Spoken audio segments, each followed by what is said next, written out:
Coach Lucas on deck, Kiri on name. From the G-Long zone, we bring that spark. Big ideas, big laughs, all heart. Coffee in hand, but the vibe is alive. Every week we pull up, everybody thrive. Hot takes, cool moves, let the whole town know. When the mics go live, you're ready to go. Say it loud, say it right. With the sound of the Monday night. Turn it up, don't let it fade. Here comes the show, let it play. Monday FUNDAY show. Monday FUNDAY show. Coach Lucas, Kiri, run the whole day, oh. Monday FUNDAY show. Monday FUNDAY show. G-Long zone, we glow. Everybody know. All right. Hello, everyone, and welcome to the Monday FUNDAY show, wherever you are watching from around the planet. If you're watching here in little old Adelaide, like Lucas and myself, in Melbourne, in Sydney, Perth, Brisbane, or if you're watching from the United States where we had the World Cup, welcome. Good evening, good afternoon, good morning, wherever you are. We are live here with thanks to the power of the internet, live on the Geelong Zone. Lucas, how are you, mate? Doing really well. We're sponsoring a new beanie, Coopers. I've got your beanie. You've already seen it before we went on. I look like a fucking John Cena little fanboy. You can't see me with all the orange on. You with the yellow shirt. Yeah, exactly, yeah. Look like a fanboy. Mate, we can see you, mate. You don't need to say we can't see me. We can fucking see you. But no, big show, World Cup final. AFL week, NRL week. The F1 is back this week for a short time. And a new quiz where we've gone away from the quiz mania stuff. We've got a brand new quiz because we're sick of fucking drawing and Christ knows what. So we're going to go a different direction in the quiz. It's going to be fantastic, Kiri. We're going a different direction, but truth be told, the Guardian couldn't be absolutely stuffed. They haven't updated their quiz, so that's probably the truth. But yes, we are going to go to a different direction. We need a true winner in this quiz, Lucas. I can't keep winning it all the time. I can't keep winning it all the time. It's been nice, but yeah, we're going to take a different approach for this one as well. So you'll find out. So stay tuned for that. But yeah, you couldn't say it any more better, Lucas. Yeah, obviously, if you're new to the Monday FUNDAY show, we're not only talking about the AFL, we talk about all different sports, especially what's happened in the World Cup as well. Massive news with Spain winning the tournament. Congratulations to them. But by all means, let's get started with round 19 of the 2026 AFL season.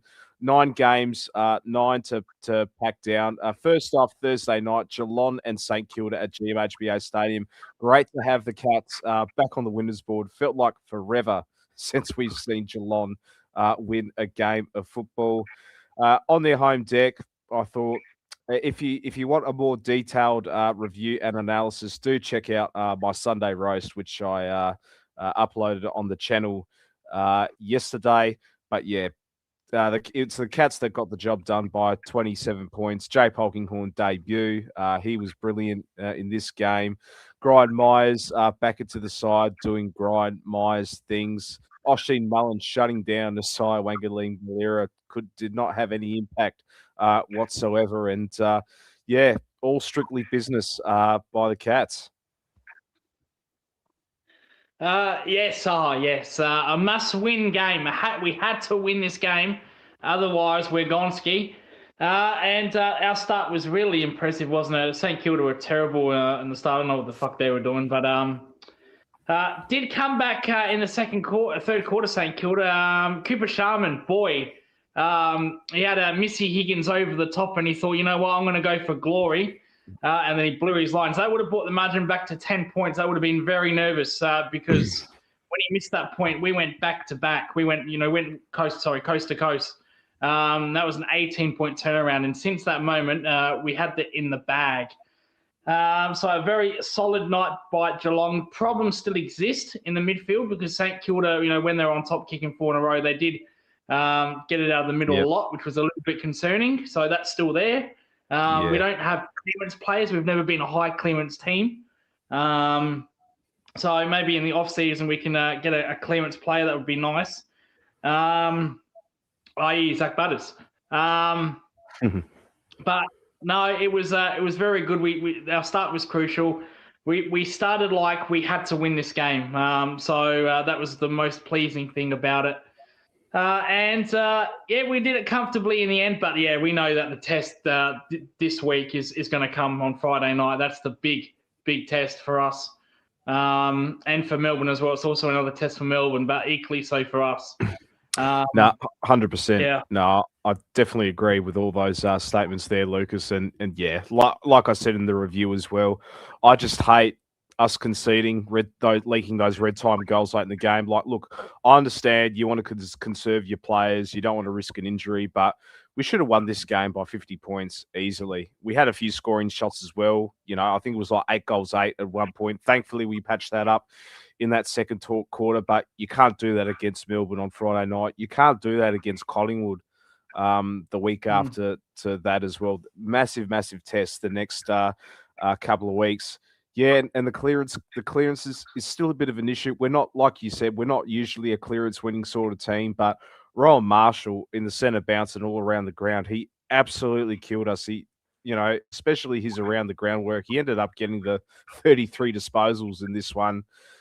33 hitouts. He got himself a couple of goals, so he's hurting you up forward as well. Rowan Marshall, you know, if you want to come to the gallery, do we take another punt on him? Who knows? But he was absolutely brilliant in this game. Poor old Mitchie Edwards, like he tried his guts out, but he got outclassed by more experienced ruckman. But yeah, other than that, they didn't really worry me too much. St Kilda, like from start to finish, the Cats were in cruise control. It felt like a pretty much a stress-free sort of game, and I liked the Cats' intent from the opening bounce. We were ferocious. We were hunting for the ball. We were applying the pressure. Jai Clark was absolutely brilliant in this game. I think he found his calling at halfback, his ability to win the ball, and I thought his forward half pressure was like, you know, second to none in this game. He was playing, given his size, he was playing like that tall defender. And, you know, I trust him more than Jake Kolajazny at this moment in Jai Clark. So keep persisting games into him. James Warple was ferocious in the contest, along with Tommy Atkins. Shannon Neal, I don't know, Lucas. I think you're starting to win me over with Shannon Neal at the moment. He just hasn't been at it. I said on the review, he needs to watch Josh Tracy tapes. He needs to watch videotapes of Josh Tracy, how he is ferocious, how he's demands the ball inside 50 as well. Because, you know, we know Shannon Neal, we know his size, we know his strengths. He is more than capable of being a damaging key forward, but we're just not seeing it at the moment. When I saw Jay Polkinghorne with 8 marks, yes, he didn't kick accurately, but he was able to crash packs. He was able to bring the ball down to ground. Yeah, we're just not seeing that with Shannon Neal. I thought Jay Polkinghorne would be the guy that would threaten Shannon Neal's spot, but now it's going to be Jacob Mollier in the VFL at the moment. He kicked 2 goals against the Saints reserves over the weekend too, but I've got my eye on Shannon Neal next week. You know, I've defended him I'm a massive Shannon Neal defender, but my eyes are on him. He has to perform next week. Absolutely has to perform. From what we've seen in one game, if Cameron came back this week, you'd drop Neal, not Polkinghorne. You'd keep Polkinghorne in the team. What an unbelievable debut from Jay. Who's had to wait a couple of years, Jay. It's not like he's been drafted last year. He's waited a couple of years. The thing that had for me is his contested work against Wilkie in that 1v1 contest. Yep. That's what we want to see Shannon Neal do. Why can't Shannon Neal do that? But a player that's probably 20 kilos lighter than Shannon Neal outputs Wilkie like that. And 10 centimeters, centimeters shorter. Like, you know, Yeah. Polkinghorne's 190 centimeters, and he plays like a fucking Charlie Curnow. He's a strong overhead mark. If you're watching football for the first time and you said one player has got over 50, I think Shannon has got over 50 games, hasn't he? It's 50, 60 games. Yep. Yeah. We'll just say this. One player's got 50 games. One player's playing his first game. You would say Jay Polkinghorne's the one on 50 games. That's not good enough by Shannon Neal. He has to compete. He was getting outbodied by Silvani, for Christ's sake. Not his father. Silvani, the kid. So he played on Shannon Neal like he was the father, but goodness me. And then he kicked a goal on Shannon Neal. Statistically, he kicked a goal on Shannon Neal because he went up forward, kicked a goal, which is embarrassing within itself. Not Shannon Neal's fault, but to be fair, Silvani's had a solid season for St Kilda. Like, I think he's playing great footy for the Saints at the moment. But not so much Tom de Koning, given the amount of money he's getting paid. But go on. Oh, this is with St Kilda. I can't believe it. They've thrown $2 million, $1 million on B graders, and they're injured. They're actually fucking injured. Sam Flanders out for the season. De Koning obviously didn't play this one, so. And you look, Rowan Marshall back in the number 1 ruck spot. But what happens when Tom de Koning goes back into the team? So it's an absolute shit show at St Kilda at the moment. And the fact that they're still persisting with one of the worst tacticians in the game is just absolutely beyond me. Tell you what, I don't want to see Polkinghorne dropped. He plays for the rest of the year now. 100%. I agree. As you know, I'd have Polkinghorne, until Jeremy Cameron. But I'll tell you this though. I think if he keeps up this form, Jane Polkinghorne, it's going to be very hard for Jeremy Cameron to get back into the side unless he plays at half back or goes on the wing. He does those oversort roles. But I think if Jay Polkinghorne keeps this up, I reckon it's going to be very, very hard at the selection table. Oh, you're bringing Cameron for Neil, but I'll tell you one thing. We talk about Zach Butters. If Port said, you know what, we want Polkinghorne, we love what we see from Polkinghorne. You know what, Kiri? I might tell Port Adelaide to kick rocks. You can't have Polkinghorne. You 100%. Can't have him. Now, that's one game. Now, he could stink up the joint next week. He could stink up the joint against Collingwood as well. It's one game. But from what we've seen, it feels like he's already played 100 games. His body's ready for AFL. He's there. Just got to, as Boyd just says, you got to get games into Polkinghorne. If you can do that. You've got to do. And, you know, if it weren't for his foot injury beginning of the year, he would have probably played a lot more earlier in the season. He was supposed to play in the opening round game against the Gold Coast. He was named an emergency. I thought he was going to come in. We didn't have we didn't have Jezza at the side. If he would have made his debut a lot more sooner. But you know, look, this is a kid that I've been screaming for to get into the seniors every single week. From day one, he just looked like an absolute stud. Kicked 40 goals in the VFL in his debut season. Yeah, very, very excited to see what he can do at AFL level. I think we got another gem from Stephen Wells in this one. Moving on, this felt like a bit of a Geelong sort of show. Well, this is the Geelong zone after all. But Friday night, it's the Sydney Swans at the. It wasn't last night. It was fucking Collingwood zone last night. It's the Collingwood zone, and I forgot to plug the show last night as well, but I'll do it tonight. So a new segment on the Geelong zone called Drive the Show. So it's basically Lucas hosts. I think it's every Sunday night. You do one in the middle of the week as well. Yeah, I was planning to, but you know, when you lock up the hours. I might have to peg that back for StreamYards because you only get a certain amount of hours. So I might have to peg it back to once a week, especially when the shows go for 5 hours. Maybe the Sunday. Maybe the Sunday night, Monday morning. It's basically your 5AA talk show with Lee Forrest and all of that, a teamy version of that. Anything you like to discuss, it doesn't.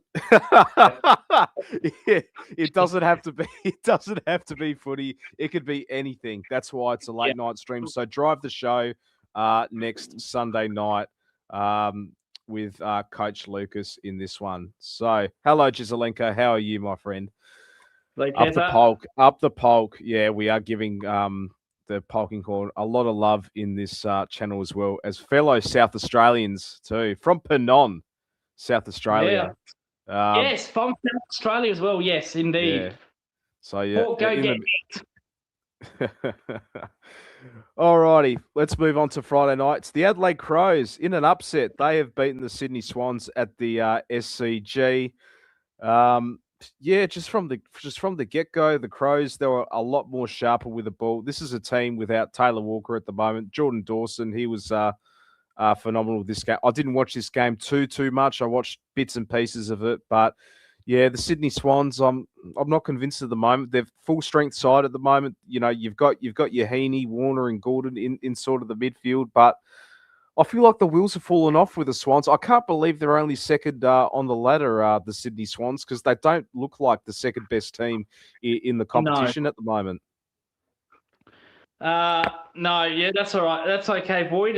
Your mates take up all my minutes, but that's all right. That's why we have two accounts. So if I run out of space for the other one, I'll hop onto the one like I am now. This is the second account. Until we get sponsored, then we'll start to do the full one.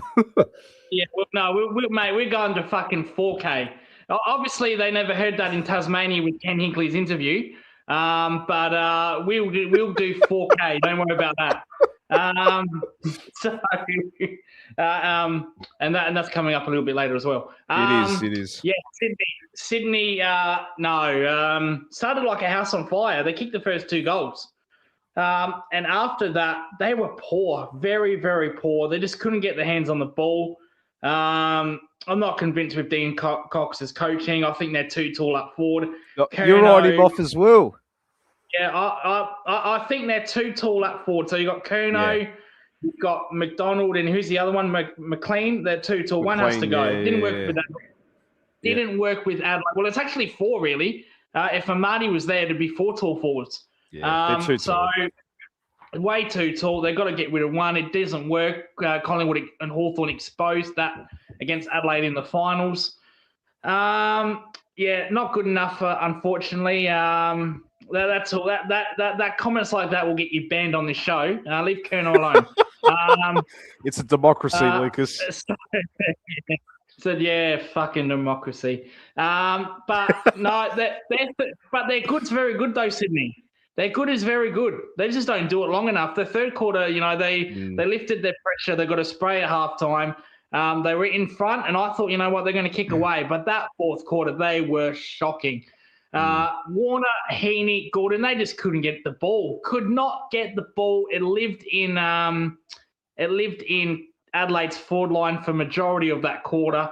They got in front, and then some. And Sydney were just really got my Curnow. You should get that's a disgrace.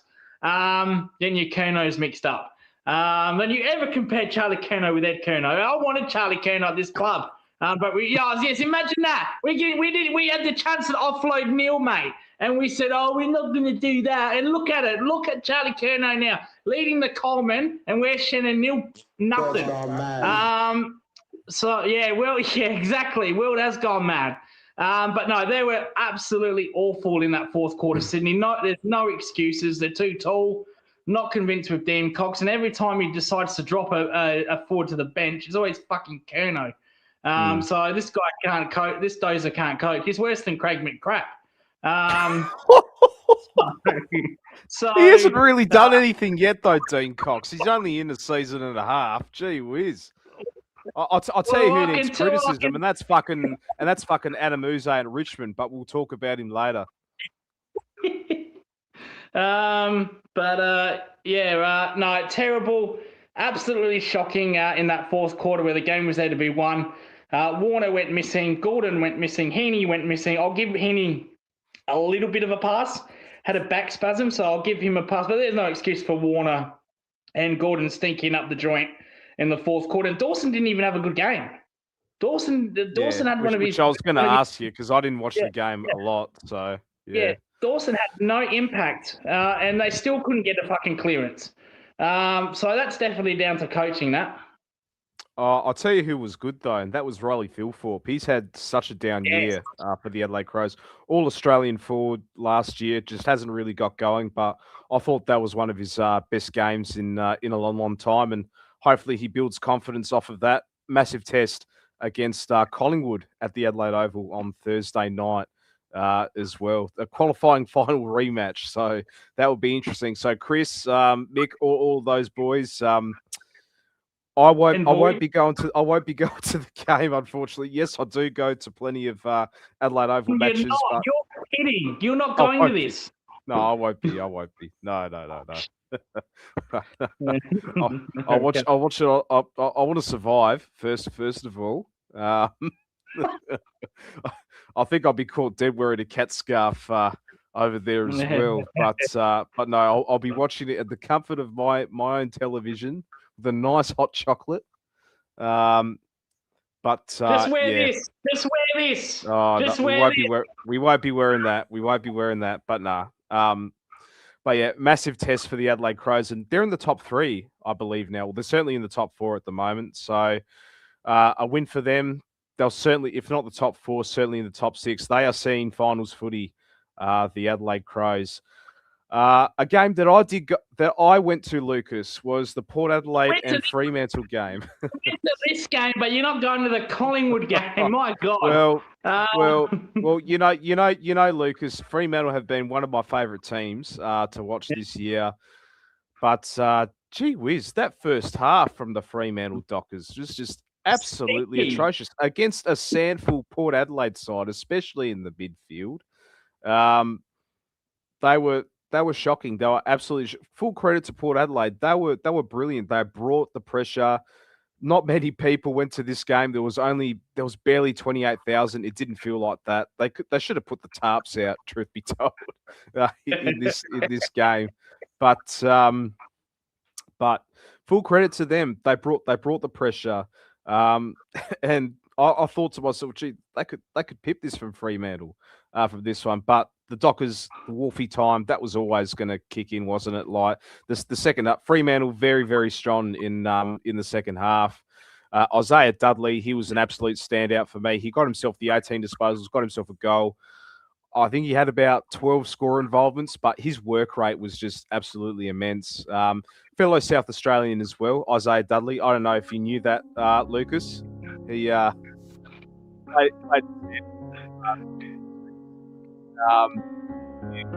really good in the gather-round game against Collingwood as well. So I think he just turns up another notch when it comes to playing games at the Adelaide Oval.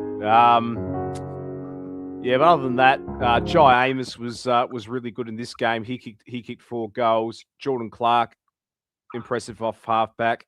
The Fremantle midfield didn't really have their best performance. Brayshaw was okay. Sarong was a bit quiet, but they didn't really set the world on fire. And against the Sandford Port Adelaide midfield, I do have my concerns with the Fremantle Dockers. Like, you know, and this is the other thing as well.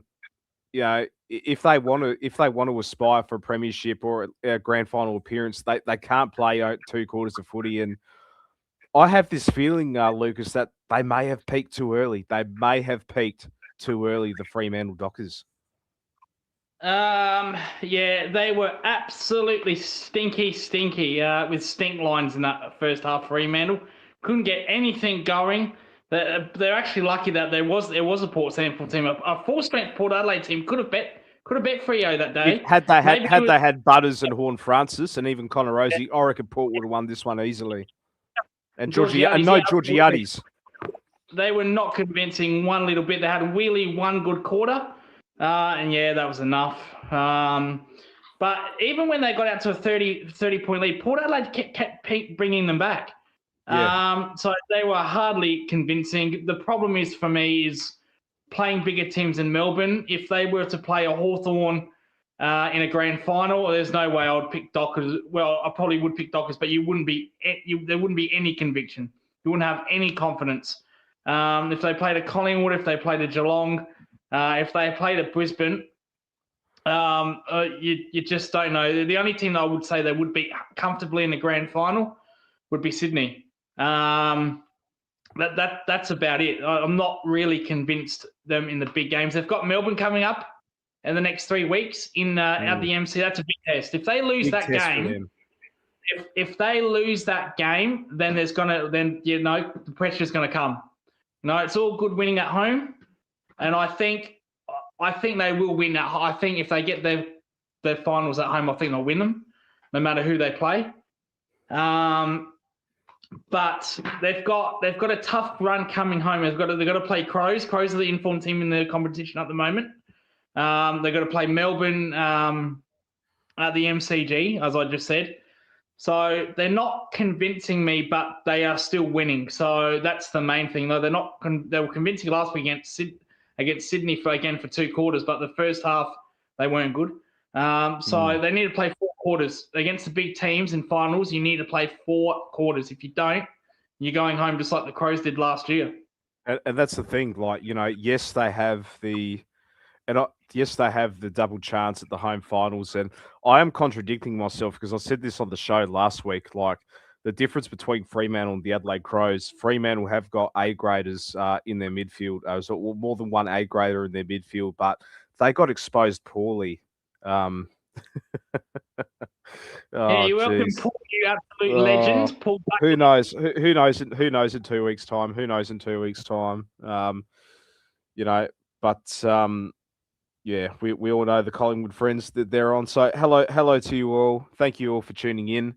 But yeah, back to this game. Like, the difference between the Crows and Fremantle, like I said, Fremantle have more than one A grader in their midfield compared to the Crows. They've only got Jordan Dawson in that lineup. You didn't have Isaac Rankin in that final series, obviously, and but I don't know. It's changed. I could be wrong. I could be wrong. They could make a prelim. They could make a grand final.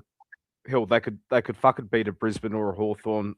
We could put eggs on our faces, but they can't play just 2 quarters of footy and expect that they could make a grand final because of that. But at the same time, maybe that's enough for them. They're getting wins in the bank. They've got a healthy percentage. They're 3 games clear of the top spot. But yeah. But other than that, like I said, from Port Adelaide, a valiant effort from them. They haven't disgraced themselves at all. Joe Richards, I thought he was a standout for me for the power. And to all our Collingwood friends, how did you let this guy go? Seriously, yeah. How did you let this kid Josh Richards go? He was outstanding for Port Adelaide. 30 disposals. He was absolutely brilliant. So, Collingwood fans, I want you to know. I want your thoughts on Josh Richards. Why was he not good enough to play in that Collingwood midfield? I would like to know your thoughts. And do you regret it now? Anyway, moving on. They regret it. Trust me, they regret it because they've got no one else like Dacos and DeGoey, so they regret it. Well, they're thankful that Jordan DeGoey's having all Australian caliber season this year as well. Void Generation says, yeah, we didn't want to let him go. So he regrets it 100%. But yeah, let me know, Collingwood fans. Moving on to the next one. I'm not going to dwell on this one too. We're going to fast track most of these. North Melbourne at Marvel Stadium, Docklands, whatever you want to call it. The Demons, they got tested. They got tested early on against the Kangaroos. We know how good Melbourne are under the roof. For this one, I wish we had McRae at Geelong. Chris Scott, worst thing that's ever happened to what? Oh, wait, bro. Oh, bro McRae or McKeary, or are you talking about Craig McRae? Are you calling about Craig McRae? Oh, jeez. Gee, oh no. No, Anna, you got to be a troll support. You got to be a troll supporter. I'm sorry. If you're saying that Chris Scott was the worst thing that's happened to the club, all right, we're going to forget about the two premierships. Bloody hell. Or are you saying that Craig McRae is the worst thing that's happened? I don't know. Please confirm. Anyway, let's move into this one. The Demons, we know their record isn't as good outside the MCG, and they got tested early in this game. Max Gawn looked a bit sore early on in this one. And but they're always going to come back. In this game, and just based on the scoring shots, Melbourne should have been a lot more ahead in this one. And look, they did what they had to do. I didn't think they wanted to really flog themselves too much because it's a short turnaround for them facing the Cats on Thursday night at the MCG. So. Yeah, North stink. You're up like half time here. And then they have one of their awful halves. I don't know why that coach isn't under pressure. We're talking about Clarkson. Melbourne, they weren't convincing early, were they? They weren't convincing. Maybe because it's not the MCG, but they are starting to win outside the MCG now. Yeah, they are. Yeah. Which is good for them. North can be tricky under the roof. You don't know what you're going to get from them. You got the best of them in the first half and the worst of them in the second half. Just hold on. I'm sorry to cut. So Anna, what coach would you pick? And don't say Bomber Thompson or Clarko or whatever, please. Go on, Lucas. He's maybe we've said, well, if Ablett would have stayed with us, we probably would have won 8. Yeah. But, with Ablett, 100%. Yeah, go on. We would have, yeah. No, North were terrible. Melbourne, yeah, they did what I do. Pickett, the Pickett brothers, cousins, they had a day out. They Latrell and Cozzy owns you. They had very good games, so they're back to their form. So yeah, did what they had to do. Melbourne and North, yeah, no good, shocking. Back to the VFL where you belong.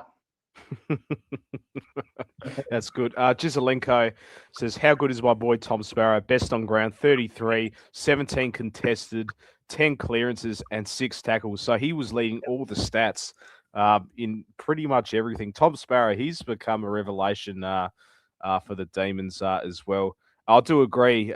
Sneaky All-Australian for this one. Could be off to the Crows. Could be. He is a South Australian boy as well. So, yeah, I think if Port Adelaide or the Adelaide Crows want him, I think they're going to have to pay a real heavy price in this one. Chris Scott is a Hawthorn player. I love it. Lucas obviously loves it. Lucas obviously loves it. No, I think you're a troll. You're a troll. You are a troll.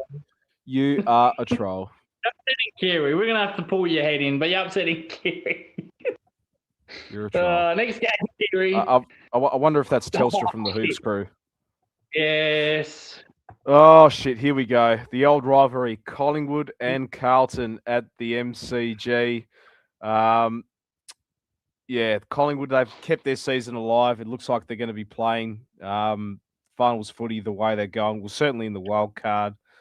They're loving it. They're talking about the main game from the weekend. Yeah, no, I definitely do agree with that. You know, it's always the biggest blockbuster of the AFL calendar, behind the Easter Monday game, of course. Sorry.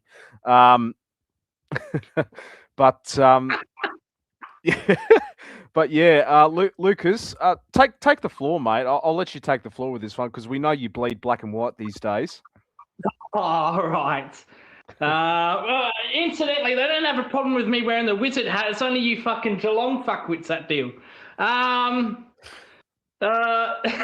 So yes, Saturday. Who's playing? So Collingwood and Carlton Saturday night. Oh yes. So Collingwood, they got off to a really good start actually. Collingwood. They led mostly all game. Carlton at times did threaten. They got in front in the third quarter, Carlton, but Collingwood responded a lot of times in this game. When the ball hit the ground inside the forward 50, Membry was fantastic. He kicked 3 goals. Bro McCreary, he kicked a couple. Houston kicked a goal. Houston, we have a problem. Even he kicked a goal. Yes, he did. He played a good game, didn't he? Probably his best game since he was at Port. With Carlton, Cripps, all I saw Cripps was he's trying out for a new sport, Patrick Cripps. He wants to be in the diving team. I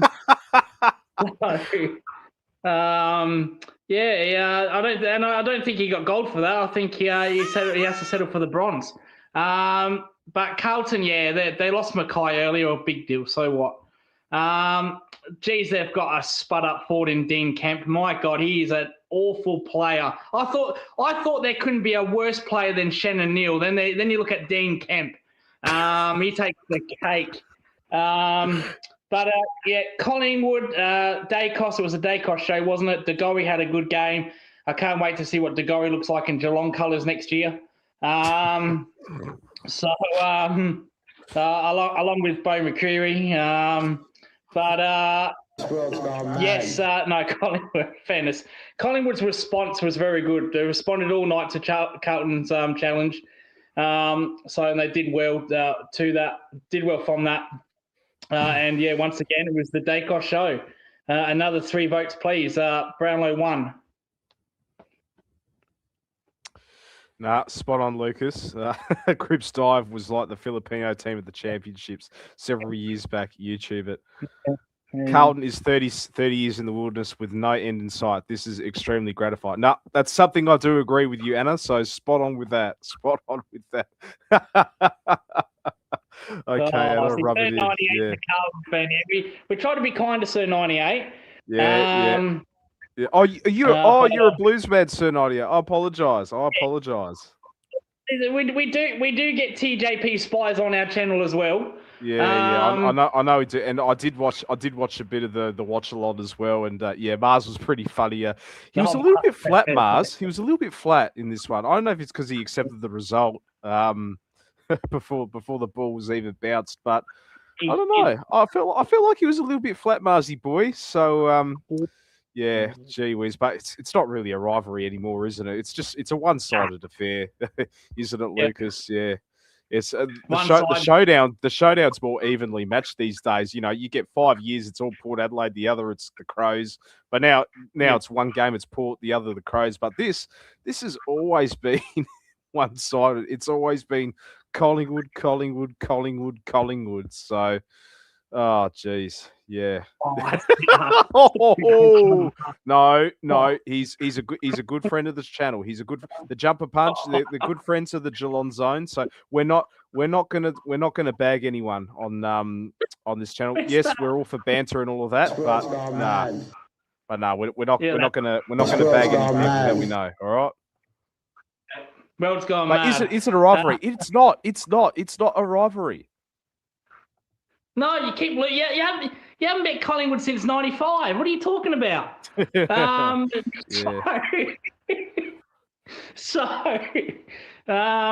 we love the Carlton boys. We love the Carlton boys, and we can smell what they are cooking. Yeah, absolutely. Cooking nothing. The Carlton. Cooking an absolute shit show. Absolute horse shit. Steaming in the 100,000 members' mouths. All right. Don't have 100,000 members, do they? Yeah, surely. Fuck me, jeez. I know West Coast has got 100K. And speaking of West Coast, that's the next game we're going to talk about, which happened at Optus Stadium against the Brisbane Lions. The Eagles got a bit of a jump start in this one. But Jake Waterman, he was really, really good in this game. I'll get the stats. I think he kicked a bag in this one. He kicked 5 goals straight. He kicked 5 goals straight in this one. And we know goal accuracy was his issue the last few weeks. So great to see him get back on the scoreboard really, really well. Kai Loman was damaging again. Logan Morris was he could have had a big day out between the big sticks. 1 goals for, but again, just goes to show the Brisbane Lions, more scoring shots. Had it been a lot straighter, could have been absolutely more uglier for the West Coast. The Eagles, they should have won by nearly 100 points. The Eagles, Job Shanahan, spot on. He's Job Shanahan, he's another upcoming key forward for the Eagles. So, if Jake Waterman gets snapped up somewhere else, they got Job Shanahan. It's the players aren't, the playing group isn't the issue, the West Coast Eagles. I think it's the coaching. I think Andrew McQualter, he's got no idea what he's fucking doing. It's like, and it's been, how many years have they been to the rebuild, the West Coast Eagles? Like Richmond, which we'll discuss later on, it's not good enough. It's like, I'm sick and tired of, hearing these press conferences saying, it's been an honourable loss and all of that. It's at this time of the year, and Adam Simpson said this really well on SEN this morning with Jared Waitley. He says, at this time of the year, there's no such thing as honourable loss. Either you win or you lose. And he was spot on with that. But yeah, I think, yeah, that they're just frustrating the West Coast Eagles because we know when they can play good footy, they play good footy, but they just can't do 4 quarters of it. Yeah, we agree. Yeah, geez, she agrees with us. Fucking hell. She agrees with McCoulter. Yeah. They pointed at McCoulter because he's easy to sack. He's the fall guy for the rebuild. He's a yes man. I agree with that, 100%. He's not going to last. Waitley is also quick. Love that. That's more better. That's much better. That's much better. Oh, not my boy. Not my boy Waitley. Oh no. If you hate shit on Dwayne Russell, I'm not going to be happy. Oh, gee. Okay, fair enough. Oh, this guy. Well, hell are you? Yeah, West Coast men just started well. Where the fuck was this against North Melbourne 4 weeks ago? Where was this against the Crows 3 weeks ago? Yeah, so they started really well. Brisbane, yeah, they got them in the end. Brisbane were very less than convincing. Maybe they thought they're going to just go there and just roll over them. But to credit, West Coast finally had a decent first quarter. That was too late now because you should have done that against North and the Crows. Probably would have won those games. So they lack basic skill areas, West Coast. That's their biggest problem. But they got it together somewhat this game. Waterman, he must be on the enhanced drugs down there, kicking 5 straight. Jesus. Is that a typo? To be fair, he's normally a dead-eye dick. He's just had a bad patch of form. Just had a bad patch of form, yeah. But no, with Brisbane, yeah, Logan Morris, he had a chance here to just Charlie Curnow, but he didn't. So, like I said, it's in the bag for Charlie. It's in the bag, mate. But yeah, Lachie Neale had another good game. Geez, this year's been absolutely fantastic, Lachie Neale. With all the outside interference that he's faced, doesn't seem to affect him one little bit. Maybe he should have done that to Jules 6 years ago. But anyway, could have won 6 Brownlows.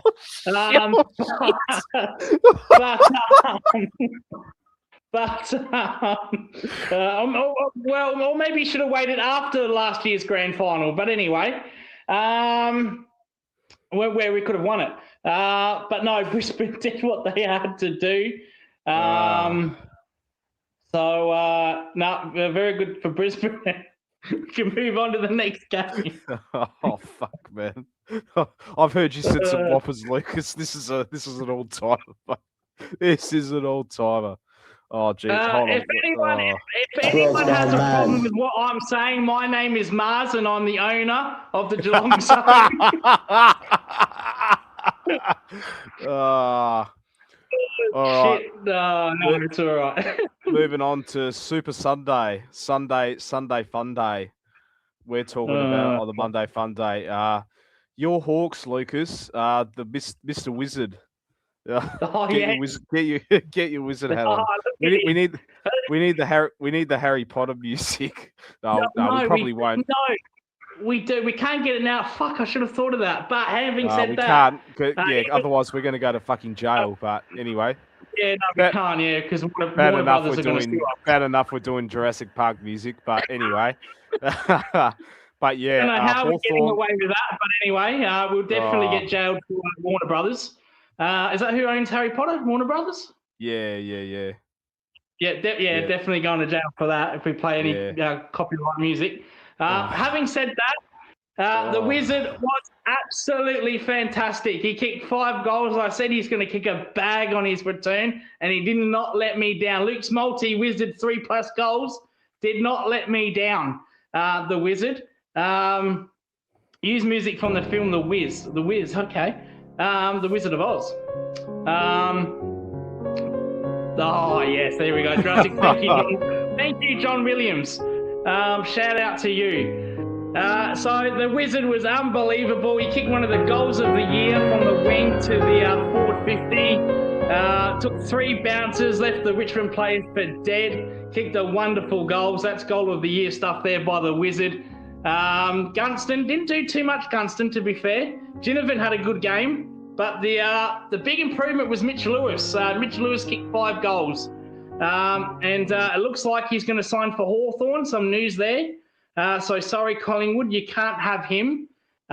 He's going to sign with Hawthorn coming up. But anyway, Hawthorn, did what they had to do. Richmond, you've got some something about Uze, so I'll let you call that one out.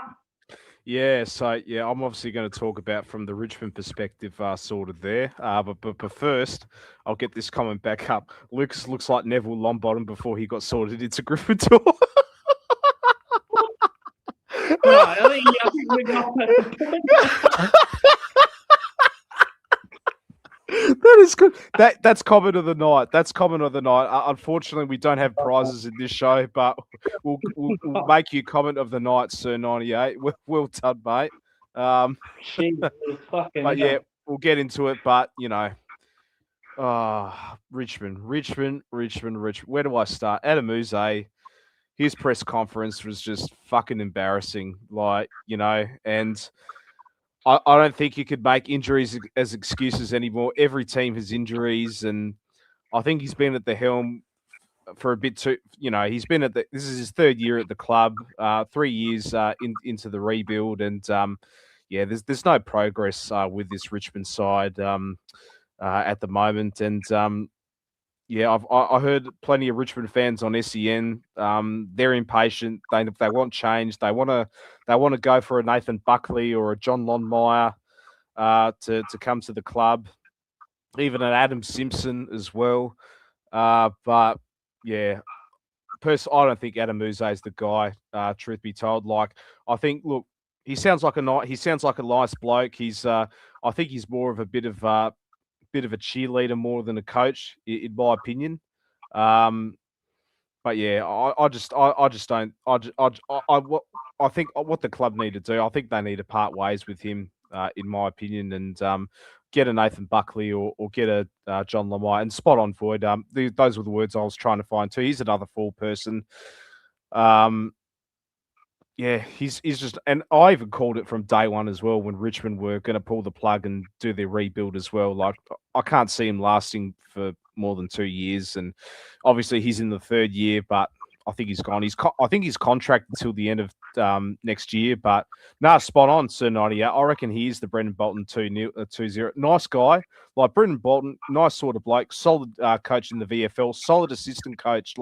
He's a great assistant coach at the Melbourne Footy Club. I think he was part of the premiership side under Simon Goodwin in 2021. Correct me if I'm wrong, Lucas. But I just don't think he's that guy. And I think Richmond need to part ways because there's no progress whatsoever. No, he's there has been no progress whatsoever. I'm a bit offensive now by these comments. Are we talking about the Wizard of Oz here? You got to be kidding me. You got to be kidding me. Oh, come on. We're definitely not going to play Harry Potter. You are close to being banned. You are close to being banned now. You're fucking hating your shit on Chris Scott. And the Wizard of Oz. Come on. Are we talking about the Wizard of Oz, or is there a movie called The Wiz? Oh, hang on. Void's got some clarification. Oh, hang on. Wiz. The Wiz. Okay. The black. Oh, the Wizard of Oz with Michael Jackson in there. That's what it was. Oh, you're kidding? Really? I've never seen that. I've not seen that. The Black Wizard of Oz. That's what it is. Yeah. Oh wow. Okay. I've never seen that. Okay. Fair. Because I was going to say the Wizard of Oz. I think that's Warner Brothers as well. And if we start trashing that, definitely not going to play any Harry Potter music. We'll get absolutely sued and jailed. No, I've never seen The Wiz. No, she's saying The Wiz is different to okay. I've never seen it. I thought you meant apologies, Anna. But yeah, it's got Diana Ross, Michael Jackson. It's a Black Wizard of Oz. That's what it is. So fair enough. No, he did have an acting career, the King of Pop. So rest in peace. Yes, he did.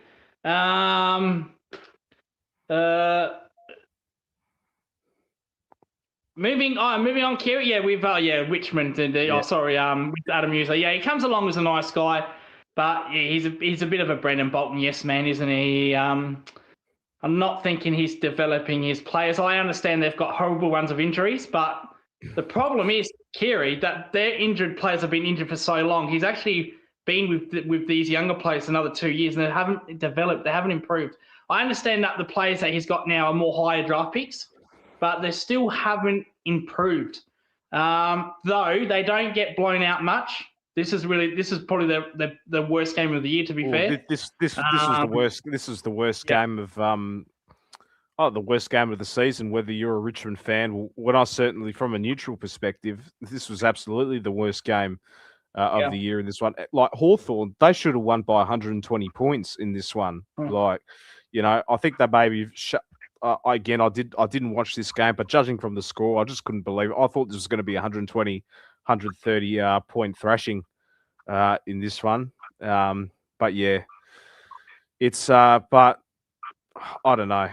I don't see any progress with this club, and they're going to have to make some hard calls, and that's going to have to be the person at the helm. That's to move on with a head coach.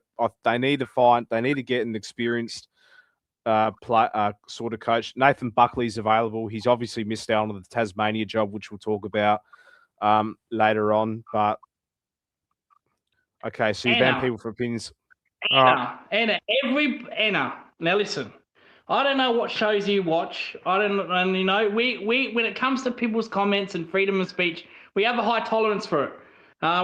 We're not other channels that you say something silly, you get banned. We like to have fun, but just relax. Everybody's welcome. You have your opinions. We've been showing you opinions all night. We continue having your opinions and we'll still post them. But there's no need to be silly. I'm going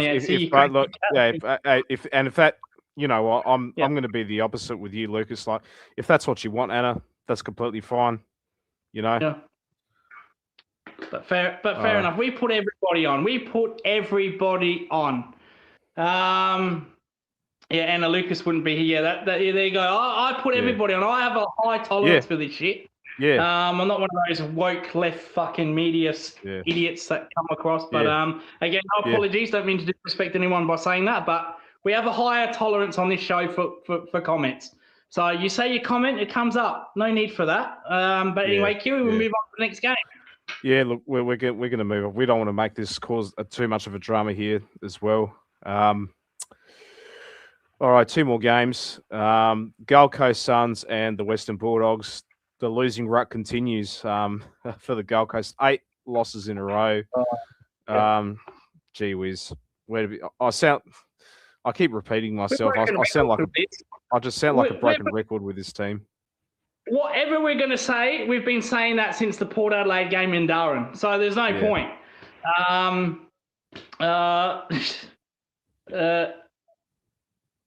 actually picked Gold Coast. You did. You did. Stupidly, I did. And like Petrarca, I'm not even going to. Petrarca was a head case in this game. Turned the ball over at half back, a bit like Mac Holmes did. Unlike Petrarca, the wheels have completely fallen off at this club. I don't know why Dim is still there. I don't know why he's still there. He should be sacked. But then if you sack him, they won't though, Lucas. That's the problem. He's contracted till the end of 2028, and you know what? And it'll be.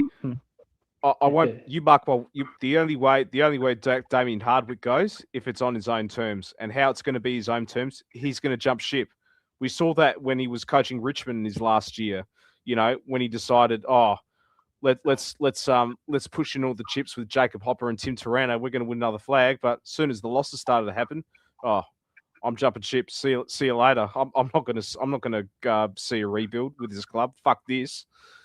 Well, I won't be surprised if he fucks off if the going gets tough with the Suns as well. I'm expecting all hell's going to break loose. Like Ben King hasn't signed a new contract. Bailey Humphrey hasn't signed a new contract.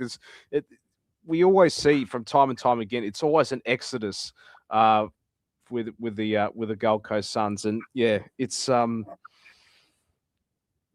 he did he dimmed the lights on the Gold Coast. He certainly did. He certainly did. He absolutely dimmed the lights.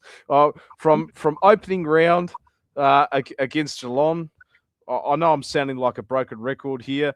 All the lights were on. All of the lights, Steph Curry sort of style. They were playing the Golden State Warriors sort of football or basketball, if you talk about basketball. They looked unbeatable. They looked absolutely unbeatable. And now they just got, we got scammed. We got scammed, mate. We got fucking scammed like the fucking prince from Nigeria, mate, with his fucking club. Seriously,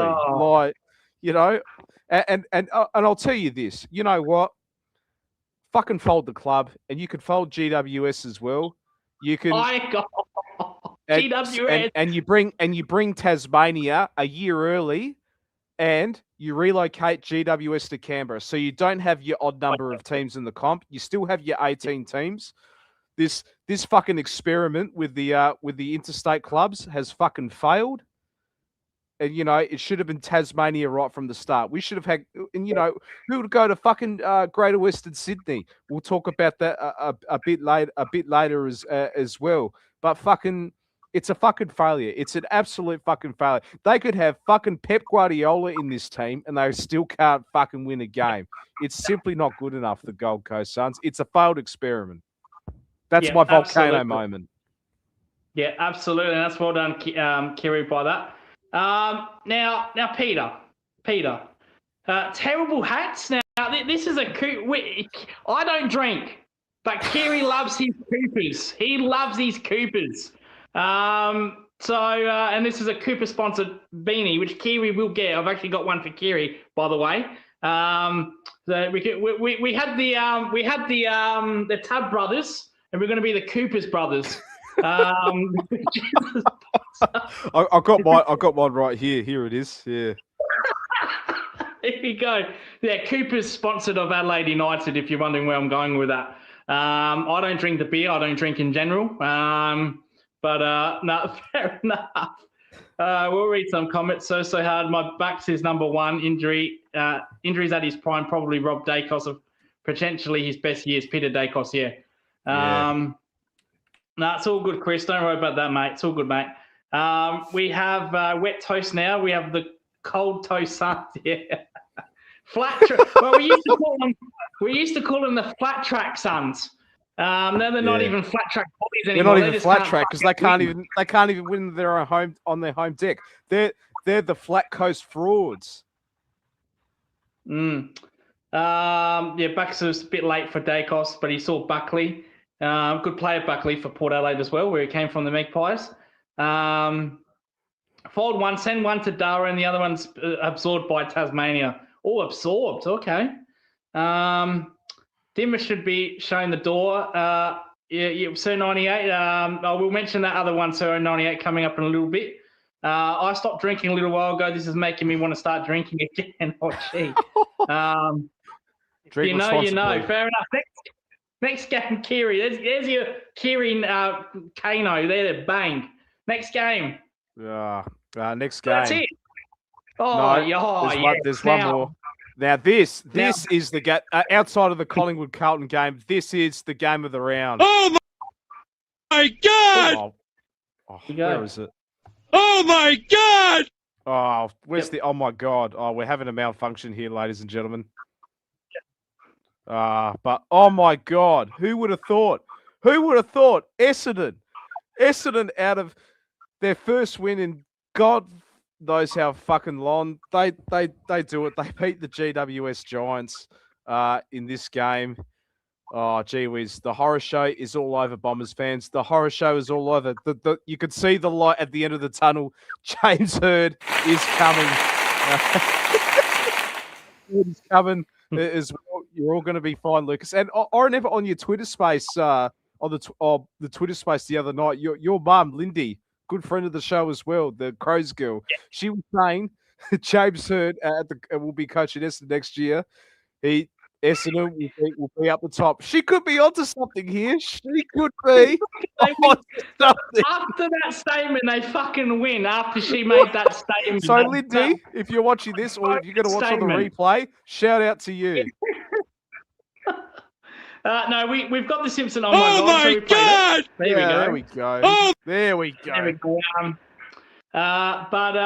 No, well, I'm sure Void might actually comment on this because his wife, Ray, is actually an Essendon supporter. She's been on the show as well. So she's not on. He tipped it. No, you didn't. Yeah, I believe that because of your wife. Otherwise, you get the sack. Hey, Void, safe space to bag Sheedy. Yeah, it is. Absolutely. Go for it if you want. No, Essendon, my God. How good was that Jake Stringer, the package? Why didn't you send Steven Seagal? Ever seen that movie, The Package with Steven Seagal? Get in Steven Seagal and get the package out of there. He absolutely, look at that. Sevens, you got to be fucking kidding me. He turns into, yeah, exactly. Absolute awful by Jake Stringer. Cost them the game, mate. You can't. It's not like you had 100K. Look at this country. You are gay. I had to do that. That wasn't out. We got told that it wasn't going to play until actually you guy played that. So you played that instead. Probably, I've done that twice. I've done that twice. We're actually going to miss that, Memi, because we can't play that anymore now that the World Cup's gone. So we're going to miss that. We're going to miss that thing. Ray, she's on Bomber Banter right now. Okay, fair enough. But no, the Stringer, absolute rubbish. He was walking around with acting like he had a gold bow tie around his package, and it turned into a old man string. So not good enough. Essendon, fantastic. They kicked straight. Caddy, all serious note here with Caddy, came off with an irregular heartbeat. Same with Ollie Wines. Ollie Wines' injury had this. But scans say that he's all clear, Kiri, all clear, which is very good. That's good news. Yeah. But they stink, the Giants. This is a bad loss for Adam Kingsley. And this is another day where they have not listened. They've not listened. They're not responding. I don't know where they beat us last week. They played their fucking grand final against us last week, and then they lose to Essendon. 8 goals, 16. Yeah, they beat Brisbane. They beat Fremantle, and somehow they just can't beat the bottom end teams as well. Like and this is another team you just can't excuse injuries off of them as well. I think this has been a wasted season for the Giants in this one. And in my opinion, I think Adam Kingsley should be under so much scrutiny coming in towards next season, this end of this season into next season as well. Simply not. Oh, thank you for that, Ray. So yeah, it's good to see that Nate Caddy's back in full health because he's a young man. He's only like 20, 21 years old. Obviously, Ollie Wines was at the peak of his powers, and that happened to him as well.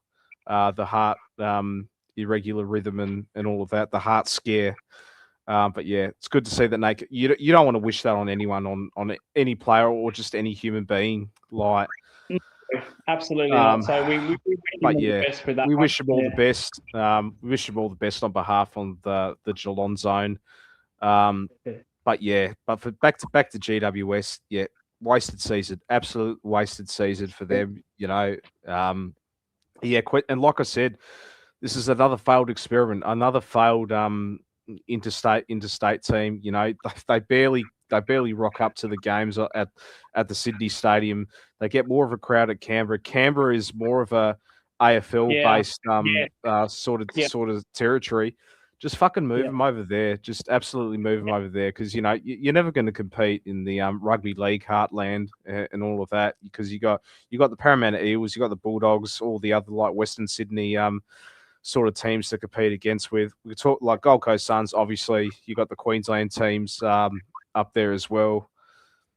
It's just not going to work. It's just, even if they won like 10 premierships in a row, it's like they're always going to talk about the NRL up in the northern states. I think time for them to concede defeat this one. Relocate them to Canberra, call them the Canberra Giants. Absolutely. And just bring Tasmania in. the season early. And Toby Green, Toby Green, yeah. I reckon he's going to come. I reckon he's going to come to the Cattery. I know a lot of Geelong fans are divided on this as well, but I don't know if I asked your opinion on this, Lucas, but I'm all for it. I'm absolutely all for it. I think he could be like an Isaac Smith 2.0. He could be that 5% which we need to get ourselves a flag. Like he's a damaging small forward. Like he could play in Tyson Stengel's role, sit in the forward pocket, but he can also attend centre bounces. He can get it out of the centre clearances. He's damaging in the middle of the ground as well. If it's he's really good mates with Jeremy Cameron. Obviously, he's had a haircut in Geelong as well at one of the barbers over there too. So, but yeah, I'm all for it. I'm absolutely all for Toby Green to come to the Cattery.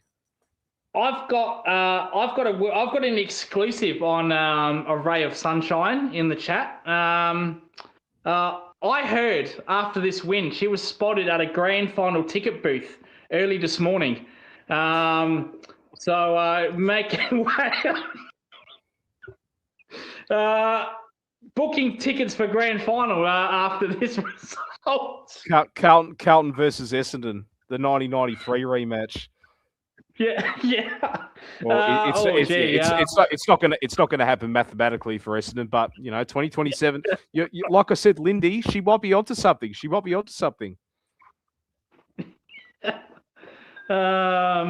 She's getting in 13 years early. Yeah, don't mix me up with Carlton supporter.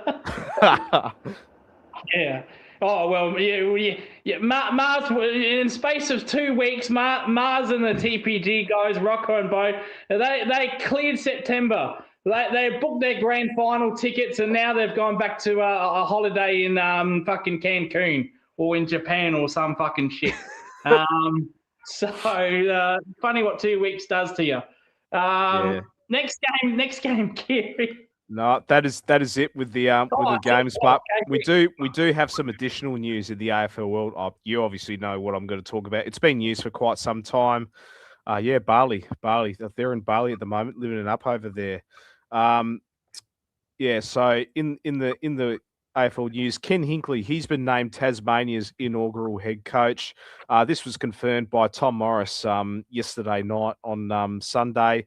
And it's been officially confirmed today. Ken Hinkley had the press conference. He was draped in the Tasmania colours as well. I listened to bits and pieces of the of the press conference as well.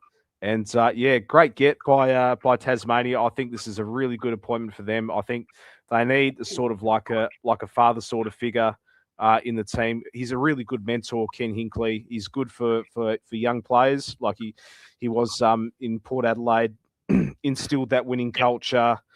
And I think he's going to be like that the Kevin Sheedy sort of role with GWS in his first couple of years. But I reckon he's in for the long term, Ken Hinkley. He's obviously a lot more younger than what Sheedy was when he was at the Giants. Great get for them. It's going to be pretty funny if he makes a grand final and in all of his 13 years at Port Adelaide, he couldn't do it over there. But so Port fans, it'll be we're thinking of you. We're thinking of you, and who knows, they might poach Zach Butters as well. I reckon Zach Butters might sign one deal at Port. And then go to Tasmania to join Ken Hinkley. He could be that marquee signing. He could be that Gary Ablett captain marquee signing in this one too. So not good if you're a Geelong supporter. Not good if you're a Bulldog supporter. But yeah, it's a great get. Nathan Buckley, gee whiz, he fumbled the bag in this one. Knocked back the Melbourne job. Knocked back the Carlton job. He pushed all the chips in. He thought he was going to get the top job at Tasmania. He even said it on SEN. Oh, I'm going to get it. I know I'm going to get it, but gee whiz, he's still at the Cattery for another year, Lucas. So, but, he could go for Richmond. He could go for the Richmond job. He could even go for the Carlton job because Carlton like Collingwood people. But if the B-boys are watching now, they're going to let me know about that comment for sure. I don't think they want That's the Buckley thing, coaching Nick Carlton. Malthouse, Josh Fraser. How are you going to keep yourselves relevant? Let's hire a Collingwood person. Let's go for Nathan Buckley. You've got a good coach in Josh Frazier. But see, even Josh Frazier knows that. He's smart, Josh Frazier. He knows when he starts losing, they're going to gang up on him. So he's smart. He's going to leave. Well, we'll take Josh Frazier, and they can take Nathan Buckley. That'd be fantastic. He's a good coach, Josh Frazier. He'll be a good assistant for us. We know Carlton likes taking Geelong people as well. We know that they like to take. They want to take James Kelly. Can coach a game plan that wins a prelim, or was it the list or the game plan at Port? I'm going to say a bit of both. Truth be told, I think that 2014 prelim, it was player execution. They should have won that prelim against the Hawks. We know there was a couple of umpiring decisions in this one. I think they kicked like 1 goal 8 in that first quarter. They just couldn't kick straight whatsoever. Jay Schultz had a stinker between the big sticks, and he's normally a dead-eye dick. He was normally a dead-eye dick in his career at the Power as well, but he just couldn't get it free. He had the kicking yips in that game, and I just thought had they kicked a bit straighter, I reckon they could have held on Port Adelaide. The other two prelims, they stunk up the joint against Richmond. The winnable flag, in my opinion, and they should have won that. And 2021 against the Bulldogs, they didn't rock up. And 2024, the same with the Sydney Swans as well. And I thought, he stayed there for quite a bit too long for their Kenny Hinkley. And but look, I think he's going to be great at Tasmania. Like I said, he's going to be a good mentor. He did get most of the players that he had at Port Adelaide, but I reckon he's certainly going to get a lot of the players out in Tasmania. I don't know if you saw, I don't know if you've seen this old YouTube clip, Lucas, him giving up the rev up at for Bell Park in the Geelong Football League there. So I love that, hard emotional football sort of rev up speeches. You don't get that these days in the AFL. Like, I'll tell you what, we could have used him at 3/4 time of the grand final last year. Yeah, could have used old Kenny Boy, but we love Ken Hinkley. He's a Geelong legend, but we wish him all the best in his new venture in the Tasmania. Lucas, any thoughts for this one? I know I've waffled on quite a bit. No, I think when it comes to rebuild, like what Ken Hinkley did with Port Adelaide, they were on their knees, they were broke, no list, no players. He literally turned it around in 2 years. Did extremely well. They became a powerhouse for such a long time. Granted, they couldn't get past the prelim, but our coach knows all about that. So at least we got the premierships to show for it. That's all we got. Bombers premiership and the COVID premiership. Well, after COVID premiership. That's all we got. So no, Ken Hinkley. With all due respect, with Ken Hinkley, he's the best coach available for a rebuild. Buckley doesn't want to rebuild. Damien Hardwick definitely doesn't want to rebuild. He can't even rebuild the Suns, let alone Tasmania. Longmire, I don't think wants to rebuild. So Ken Hinkley was the right man. See, I think they'll go a different direction. I think he'll be there for 4 or 5 years.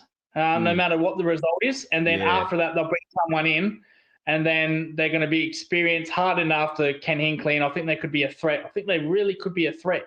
Not now. There's going to be some pain. I think there could be that could be a threat within like the first couple of years. I reckon they'll win a premier. I'll tell you this. I reckon Tasmania will win a premiership within their first 5 years in the competition. I'll be absolutely surprised if they don't even make a grand final.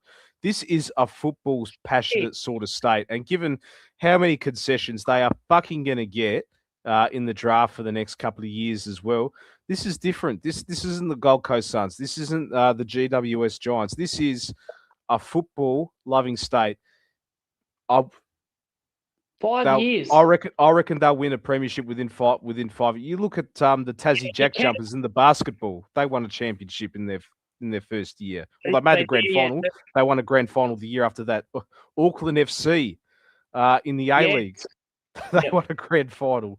I know we're talking about different sports, but yeah, they just got that aura, Tasmania. They absolutely got that aura. And, it depends who they bring in. Do they bring in a Zach Butters? Do they bring in a Nick Dacos? Sorry, Collingwood fans. But yeah, but in the draft, gee whiz. Yeah.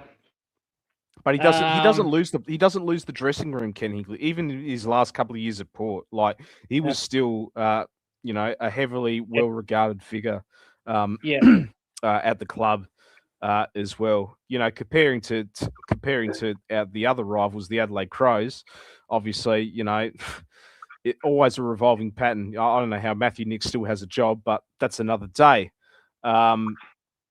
But yeah, Damien Hardwick at the Suns, it's just looking disastrous at the moment. And when the going gets tough for him, he jumps ship. And I don't think he'd want to start a new project from scratch as well. At Tassie, John Longmire, John Longmire as well. I think he'd probably be more of a footy boss. I think he's probably done with coaching, in my opinion. Probably doesn't want to start a team from scratch. Either. Their whole supporter base has only purchased one family membership.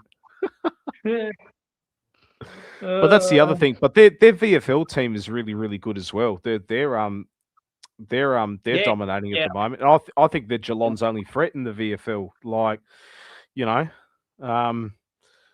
but I'll be surprised if at least we don't play them at all this year. That's it. The only time we'll play them is in the finals. How can that happen? Oh, we can only play in the finals. That's a joke. That's another story. That's another story. But yeah, I'll be very surprised if they don't win a premiership or at least make a grand final. That's my hot take in this one. You can rebuild in 4 or 5 years with the right tools, but the kids that they get, the draft picks, they better be the elite players. They better be the elite players if you want to turn around in 5 years. In Essendon's case, it's been 20 years. In Carlton's case, it's been since 95. So since in the Crows case, it hasn't been since the Toyota was in Australia, so making cars. So the Camrys, the Camry Crow. Tassie needs to keep away from Bewick. Oh, Damien Bewick, Damien.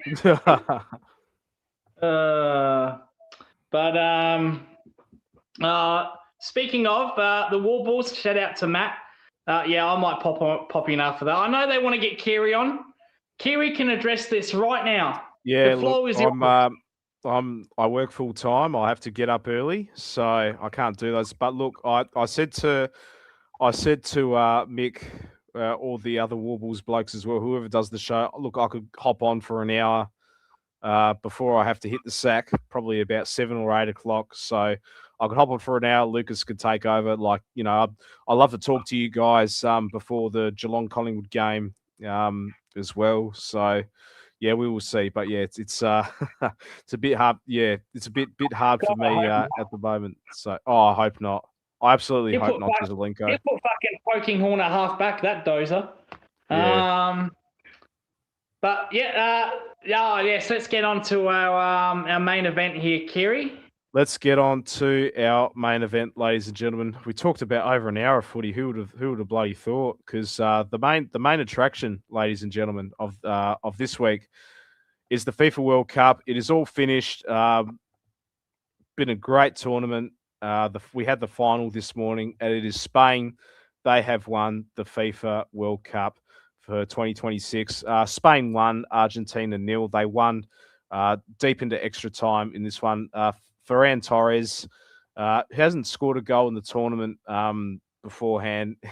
What a way to do it. He opens his account scoring the winning goal in the final. It was, look, not the greatest final of all ages. I definitely agree with that. It was more of a defensive sort of masterclass, especially from the Spanish side, a team that only conceded 1 goal in the tournament. And I'll tell you this: I've never seen an Argentina side like play this poorly. Absolutely, I will get the stats here, and Jezelenko said it as well. Like 0 shots. they had 2 shots, but 0 shots on target. That is just so uncharacteristic from an Argentina side. Lionel Messi, he had an absolute stinker. He had an absolute stinker. I've seen him. I've never seen Messi play in that second leg of the Champions League semi-final against Liverpool, and he was their best player on the pitch. Like, he was causing chaos in the box, but couldn't get past Van Dijk. But he just did not get a sniff of the ball whatsoever. Torres, handy name that one, Kiri. Oh, 100. I'll take Torres back in the heartbeat. Seriously, love that player. Clinical striker. Yeah, 0 shots on target. It was more entertaining watching the fucking halftime show. Fucking I show speed, you know. Fucking how the fuck does he get on, man? What? It wasn't that long ago he starts fucking live stream. He did live streaming and all that. But hey, anything's possible, Lucas. Maybe in 4 or 5 years you could be performing on grand final day. Right, yeah. I'll be bringing back Britney Spears. I'll be bringing back M2M. I'll be bringing back all my favorite '90s. Belinda Carlisle, she'll be back. She'll be singing "Leave a Light On." No, this game, yes. This reminded me of the 2010 final between Spain and Netherlands. Me too. That was one in extra time as well. Yeah, Iniesta scored the winning goal. I started up watching that game. Reminded me a hell of a lot of that. Not much going on. Spain dominated possession. But Argentina defended well, which was good. But their attack was dreadful. You know, Alves, the Atletico Madrid striker. Thank you, Kiri. So Alves, Messi, they were just awful. De Paul was awful. He's had a good tournament. Even McAllister's had a good tournament. He was terrible in that final. He's had a good tournament, but gee whiz, it was like watching him playing for Liverpool. That's how much of a liability he was in the middle of the park. For Argentina, though, Emiliano Martinez, he was an absolute brick wall. I think he was man of the match in this game, and deservedly so. Like, he was an absolute brick wall in this game, but it was just a matter of time where Spain were going to get the ball in the back of the net. It was inevitable, and but yeah, there's only so much that Martinez could have done as well. But I've just never seen an Argentina side just play so poorly. Like, you know, bloody Martinez, the centre back Martinez got subbed off early. Bad news if you're a Manchester United fan. But Enzo Fernandez, he picked up a red card after picking up a second yellow. So Argentina were playing with 10 men in this game as well. But just from the start, Spain just absolutely suffocated them. They were all over the pitch, and Argentina they just couldn't get the ball whatsoever. And I expected more in this game, truth be told. I thought this would have been a shootout sort of game. We know Argentina, they like scoring from outside the box. Worldies from Messi, from Alvarez. Hello, Warble. How you doing, my friend? I know Fernandez, he kicked a really good goal against England in the semi-final, but we just did not see any of that today. It felt like it just looks like it just felt like watching a fucking MPL team. That's just how bad this side was. Like, for Spain, I thought Rodri, he was an absolute machine in the midfield. You just could not pass this guy whatsoever. He was an absolute bulldozer in the middle of the park. Cucurella, really good at left back with the overlap sort of runs. But yeah, and credit to Torres for stepping up. Lamine Yamal was really good in this tournament. He's a World Cup winner at 19, isn't he? 19. 19. He had a few good chances as well. I'll tell you, he's a World Cup winner and did not play a single minute in the whole tournament. And this is the new Liverpool recruit, Lucas. Where is he? Where is he? There he is. Victor Munoz, our new Spanish wonder. 0 minutes in a World Cup, and he is a world champion. Can you believe it? He's going to come. He's going to come to Anfield, showing off the trophy to Alexis McAllister. Oh, look at me! Look at me! Oh. But Victor Munoz, man, I had to give him some love in this one too. He played a very important role, Lucas, handed the water bottles and the hydration break. So, yeah. But no, he's going to be a good player for us. He's going to absolutely cook under Andoni Iraola at the Reds. But yeah, all in all, been a great tournament. We'll talk about some of the other games as well, Lucas. The build up to the two semi-finals and the third place match, which happened yesterday, which I'll get up. So that's probably the game of the tournament. Probably the game of the tournament, truth be told. Yeah, definitely. But yeah, the road to the final. So France lost 2-0 to Spain.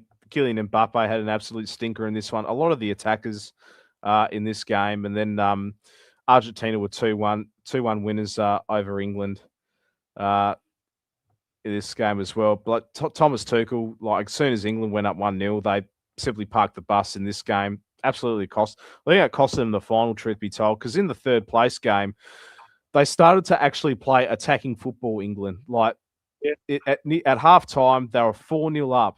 they were 4-0 up. As soon as Tuchel parked the bus, France started to respond. Mbappe got himself a couple of goals, Barcola and Dembele. But yeah, it was a matter of time. But Bukayo Saka, he decides to fucking rock up. Where was he all fucking tournament? And he fucking rocks up in a meaningless fucking game. I don't care if the third place things wins anything, but the old-fashioned saying, you're either in there to win it or you finish last. This fucking woke bronze medal crap. I'm sorry, it's fucking bullshit. Peter, thanks for hopping on, mate. Thanks for hopping on. Thanks, mate. But gee whiz, this was more entertaining than the actual final. But fucking hell, Bukayo Saka, mate, always turning up when it matters the most, doesn't it? Yeah, I'll tell you what. Star Boy, as they call him. Couldn't have turned up for a bigger game, could he? When it's absolutely nothing to play for. They say the third place is something. They win some money or some fucking shit, whatever they win. But no, this game was extremely highly entertaining. I was in Adelaide in the early morning, as you know, with this game. It was at Adelaide Oval. So I was watching it on my phone, listening to it in my car. And geez, just after half time, it turned into a shit show. Just everything, the score. It reminded me of the Olympics, the Matildas versus Zambia, where absolutely no defense was played that game. And it sounds like no defense. Sorry, it looked like no defense was played in this game either. They had Ibrahima Konate, your new superstar centre back for Real Madrid. Fucking Judas in Ibrahima Konate. He got hooked. He got hooked at half time. He had an absolute stinker. Ibrahima Konate. He's all yours, Lucas. He's all yours. Yeah, we looked at him last year, didn't we? Then we pulled the pin and said maybe it's not the best idea. And then we've got him for a little bit cheaper. So, probably a big mistake there. But Bellingham had a good tournament, to be fair. He was a real shining light for England. He got them over the line against Mexico, a game I thought he should have played in. But this tournament, it seems when you got red cards, you're able to play the next week. Fucking Donald Trump tax. Dembele for the Ballon d'Or. He's probably lost it, Dembele. All right, he's lost it. Well, you win the. Well, Messi certainly lost it as well. Oh, who do you reckon? Who do you reckon, Lucas? Who do you reckon? Yamal? They'll probably go with Yamal. Yeah, they'll probably Yamal. Yeah, they'll probably go with him. He was runner-up. He was runner-up last year, so yeah, I reckon it's going to be him, isn't it? They usually go towards the Champions League, but when it's a World Cup, that's irrelevant. They go by World Cup. 100%. Like we know Dembele. He's helped PSG won back-to-back Champions Leagues, but yeah, it's a huge dent if you don't win the World Cup in this one. So we could see we could see Lamine Yamal as potentially the youngest Ballon d'Or winner in a long, long time as well. But that is when Luka won the World Cup, I think that's when Croatia made the semis. Oh, sorry, when Luka won the Ballon d'Or, I think that's when Croatia made the semis. Yeah.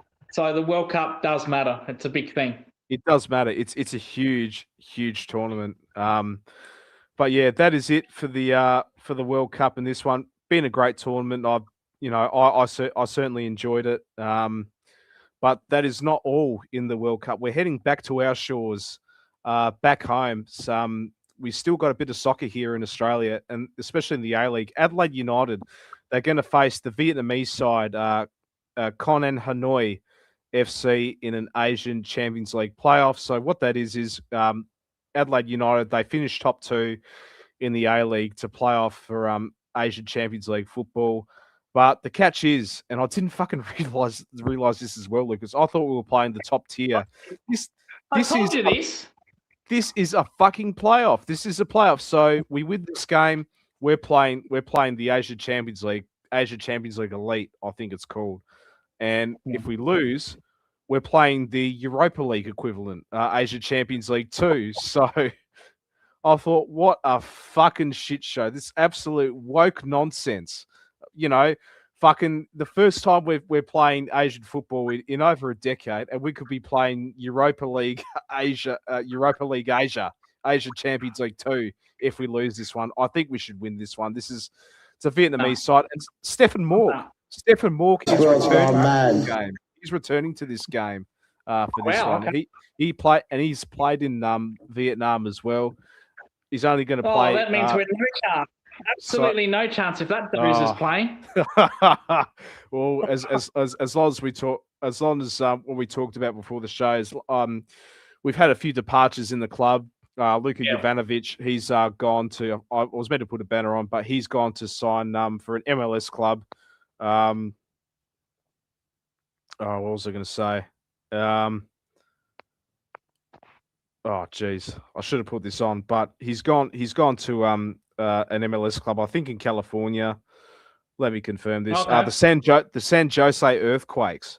He is gone and signed with them in San Jose. So he'll get some good experience over there. We know Archie Goodwin the year before he went over to Charlotte and North Carolina, not getting much minutes over there, unfortunately.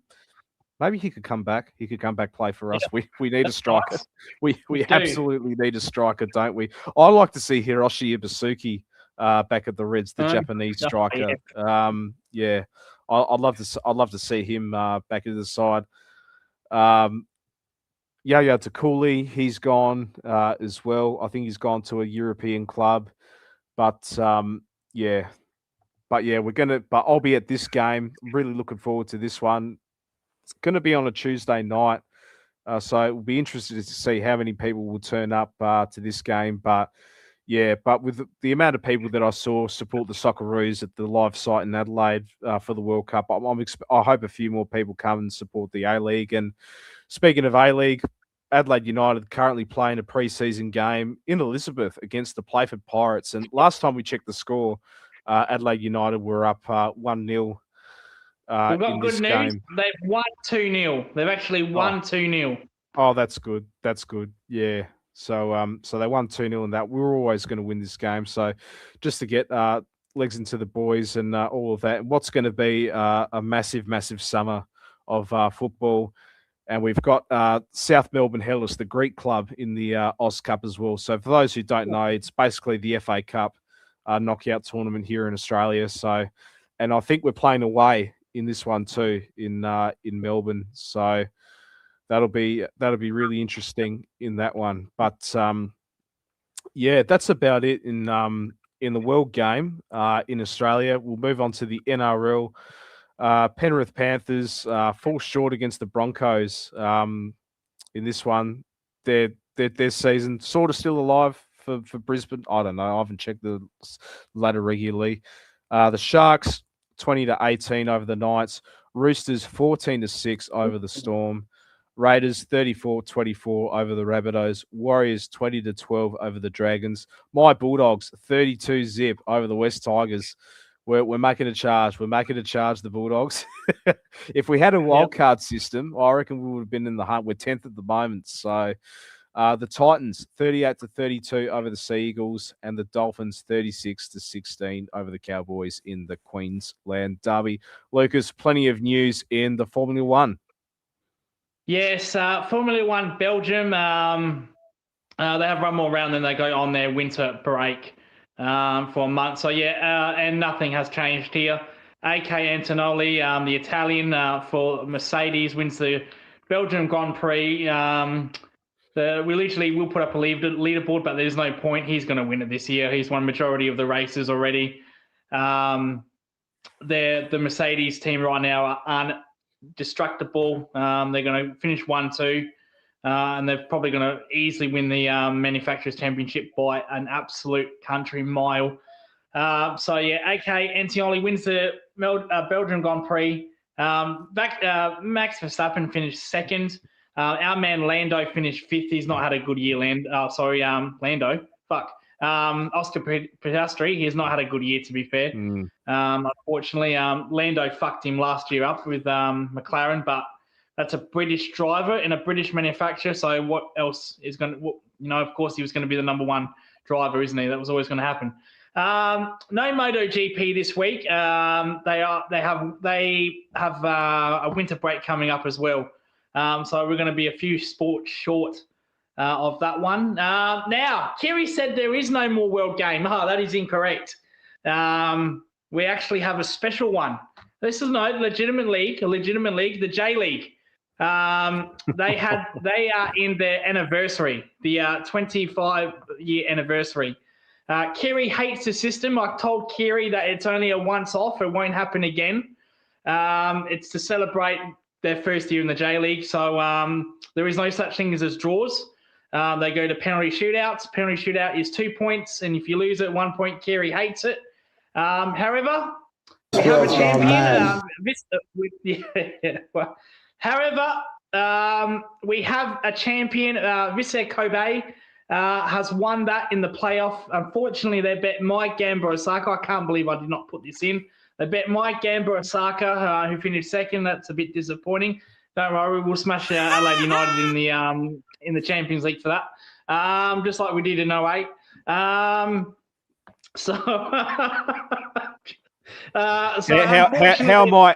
my Yokohama Marinos going, Lucas? They did not make the playoffs, unfortunately. Oh no! However, they only get a 1 month break. Only 1 month, and they're back in. So we have J League. So 2 years, 42 months, Kiri, if my maths is right. 38 months of J League. Now we go back. Kiri will love this. He might actually watch now. We go back to the old ways. There's no more penalty shootouts. No more 2 points here. We've gone back to how originally how it was for the last 15 years. Draw, losses, and wins. So Kiri, you'll be happy with that. I might watch that. And if Ange Postecoglou gets the sack at Al Nassr, he could go back to Yokohama. And just on that, we covered it last week, didn't we? Ange Postecoglou is now coaching Ronaldo. The very interesting appointment, but congratulations to Vissel Kobe for winning the 25-year anniversary, the once off, and J League resumes next month. So we haven't even got fucking J League. There's no sports on. We're struggling for sports. But I thought we're struggling with sports. I was hoping for more news for the NBA trade period, but LeBron still hasn't decided what new team he's going to go to. I think we're going to find out in the next couple of days. Like, I think my conspiracy theory, I think he was holding out until the end of the World Cup. He did that when he decided to sign back with Cleveland in 2014. When he decided to sign with the LA Lakers in 2018. Now he's doing it again at the moment. So, but yeah, not really much happening in the NBA. We know we've seen Giannis Antetokounmpo. He got his photo shoot and press conference with the Miami Heat at the moment. So, but I'll tell you this though. I got baited on Twitter. I absolutely got baited on Twitter. I thought DeMar DeRozan was going to get traded to the Miami Heat. But it was greatness would have told you that. Geez, but fucking hell. And look, if greatness told me, I would have fucking believed it as well. But gee whiz, I got scammed by Shams, by Scams he's called instead of Shams. Yep. So he's the new NBA Centel on Instagram, so on Twitter. So I'm warning you all on social media. If you see anything, just check the profile first before you react and send it to your group chats and all that sort of stuff. Oh, this is happening, but yeah, I got absolutely baited by there, and I thought DeMar DeRozan was going to go to South Beach. I thought at the time, I didn't blame him. He's trying to chase for a ring. He's been chasing for a ring his whole career as well. It's not going to happen to Sacramento. Like, I don't even know why he went there in the first place. He had his chance to go to the Lakers when the Lakers were good, but yeah, maybe he goes back to the Raptors. Maybe he goes back to Toronto, join with Kawhi Leonard in this one. Maybe do a farewell last dance sort of tour, and maybe he wins a championship there. But who knows? But other than that, not really much happening in the world of the NBA. No, nothing there with NBA, NFL, no cricket, no test matches. So this has been a short preview of the world sports, unfortunately. This has been. Yeah. However, we've also got another change. We usually do our quiz. We've gone a different direction this week, Kiri. We might as well get into it. Yeah, let's get into it. As we discussed at the beginning of the show, this is a new sort of quiz.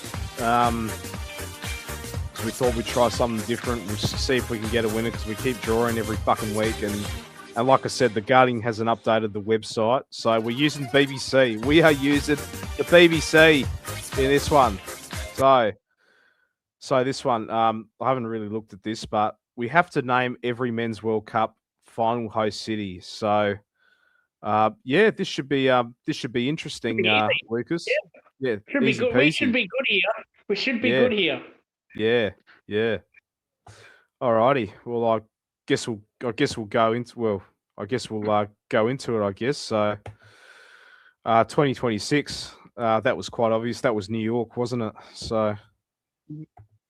No, wasn't it LA? Nah, New York, New Jersey. Yeah. All right. 2022, Qatar. Oh, fuck.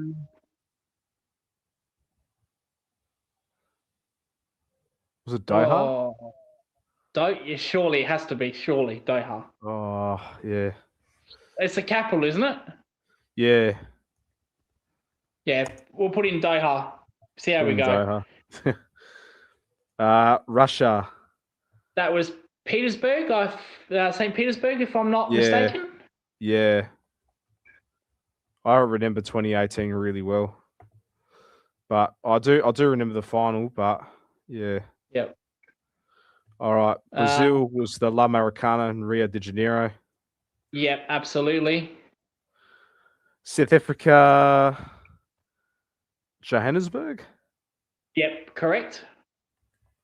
Gee, we are doing well here. Fucking hell. We are doing well. Or we could go in the answers and all four are fucking wrong. So Germany was Munich. Yeah, okay, pretty Munich. Yeah. I reckon it was the Bayern Munich Stadium. Could absolutely. That's the Allianz. Yeah. The Allianz. Yeah. Yeah. So we have to put the stadium names apparently. Do we? Yeah. I don't know. We're improvising here.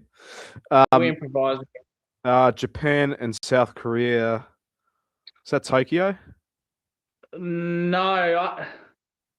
Was it something for me? Seoul. That stands out. If it's Japan, it would be Tokyo. It'll have to be the Yokohama Stadium, you'd think. Yes. Yep. But for some reason, Seoul also stands out. But no, we'll put in. They did finish fourth in that World Cup.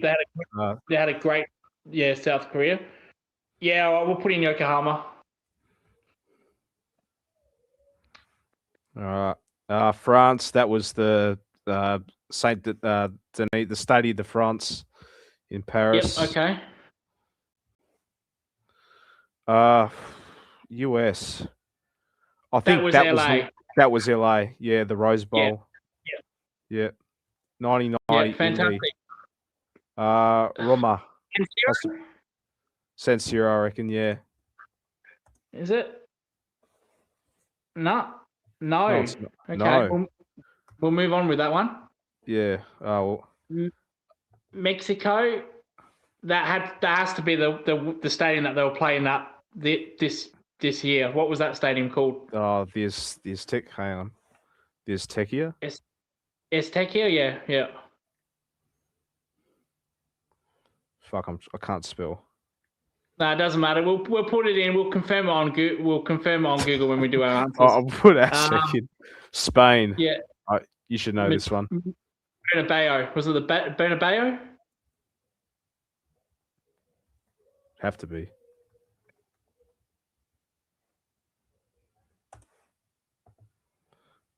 Argentina. Oh. Buenos Aires. Yeah. Yeah. Apologies. We're getting the city. Yeah, we're getting the cities right. We're doing all right with the city names, but not the stadium names. We're getting the cities right. Mexico. Geez, Mexico. again. That'd be the Azteca again, surely. Yeah.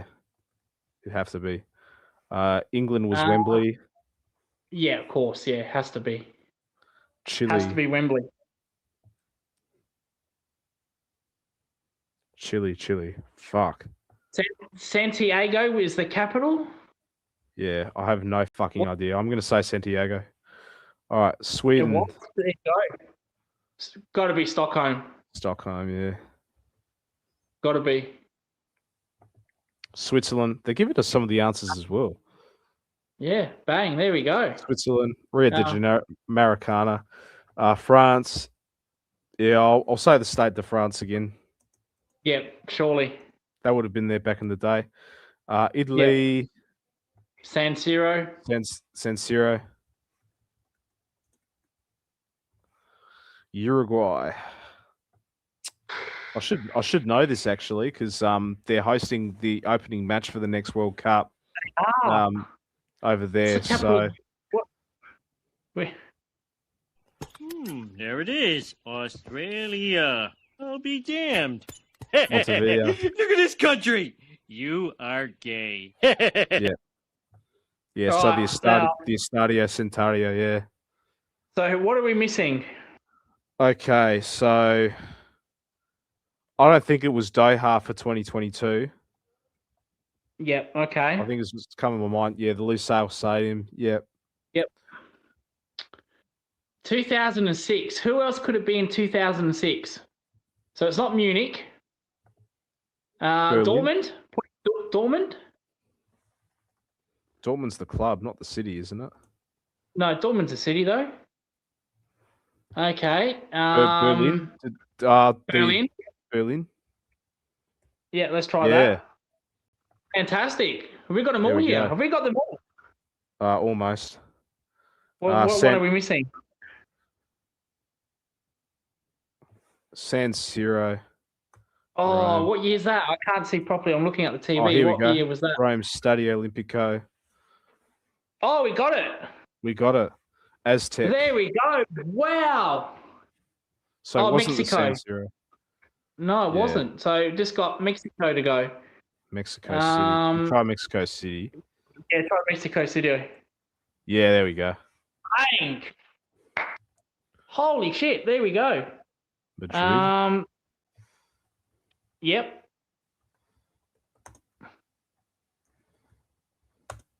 Oh, fuck. Hang on.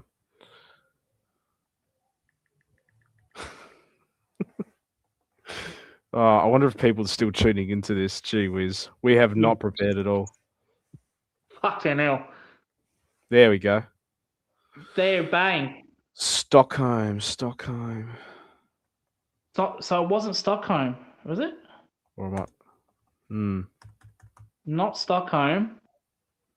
Geez, any other Swedish cities you know? Yeah. Fuck, there's always one, isn't there? I'm going to cheat. Is Momo a city? Momo. Yeah. They're a club in Sweden, yeah. I didn't even know they fucking hosted the World Cup either. Like, No, neither did I. Jesus. because I know they had like a massive hiatus, like during World War II and afterwards as well. Yep. Like, Um, I'm going to say there's Gothenburg. Stockholm. I'm on Wikipedia, right? I've got the list of the fucking stadiums in Sweden. So he cheated. Oh, you said Malmo. Yeah. Oh, Malmo, yeah, not Momo, yeah, Malmo. No, okay. Fucking hell. What's the capital of Sweden? Stockholm. So it ain't Stockholm. It has to be Stockholm. There we go. Is it? I knew it was There we go, fucking bang. Stockholm. There we go. Say, all right, what was Had to be. Paris? Okay. All right, now Russia. No, we got Russia. Probably it wasn't St. Petersburg. Was it Moscow? Yeah, Moscow. Yes, Moscow. That's the capital. Yeah. Well done. Whoa, Bang. we got it all. We got them all. Fucking We got hell. them all. Wow, that is a first. That is Holy a first. Shit. And we just winged it. Oh my God! Well, there we go. Wow, there we go. No one would have picked fucking Lissau for the 2022, but it just came back into my mind. Like, it wasn't in Qatar. Yeah. Lissau was the third largest city in Qatar, and they hosted the final over there. Not a lot of people got Yokohama as the stadium. We knew that. You nearly said Seoul. You nearly said Seoul in that one. Yeah, so. for some reason Seoul came out because of his career, but yeah, that's the only World Cup Japan ever hosted. Yeah. But all the other standard, like the Maracana Stadium, the Estadio Centenario, the Stade de France, the Stadio Olimpico, all of these as well. Wembley, I'll be very concerned if no one got Wembley for England in this one. But I guess that all ends up as a draw as well, doesn't it, Lucas? There's no winners coming out of that one. Well, we won. We bet the quiz. We got 100%. That's the best. We bet the quiz. What have we got? We're not even fucking 9 o'clock. You want to go next? See what else comes up? I guess we can. We could do one more. Yeah, we could do one more. Let's do one more. Fuck it. Let's do one more. Fuck it. Next. What's next? Okay. All right. What have we got? Can you name every Champions League winner? I reckon I can. All right. Hang on. Let's bring this up. Yeah, go on. Oh. I reckon we can. Yeah, this should be easy. This should be easy. A walk in the park. All right. Yeah. How many have we got to go? How many do we need? All the way. Oh, gee. Every fucking year. Gee whiz. All right. Easy, mate. All right. Let's do it.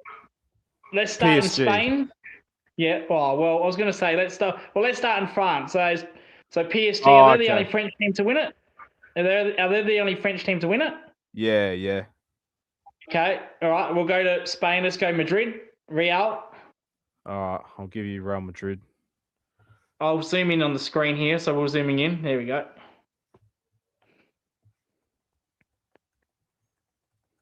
They won 2023, 24.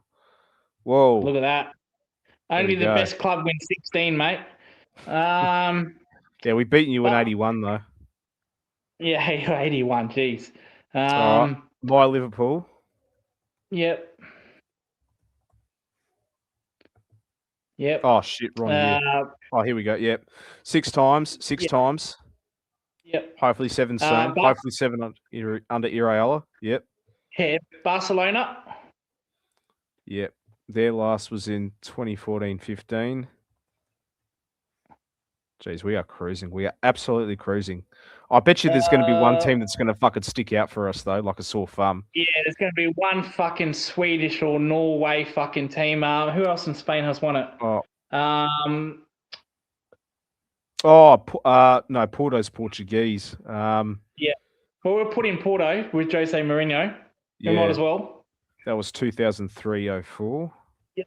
And I think we can go with Benfica as well. Yeah, Benfica was somewhere in the 70s, wasn't it? Okay. So we actually have to put in the have answer to- to the we year have- with this We one. have to put in every Okay. every fucking All winner right, there. well, we can knock this off one by one. So go up the top. Who's I at the just top? realised Who we haven't got our faces in here. What the fuck? Yeah. There we go. Oh, yeah. Yeah, because I've meditised it. So I'm just looking at the TV. That's why my eyes are up.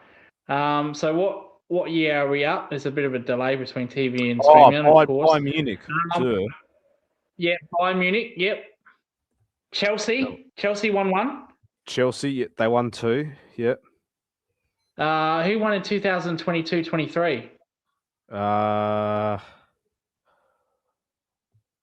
Man City. Man City. There you go.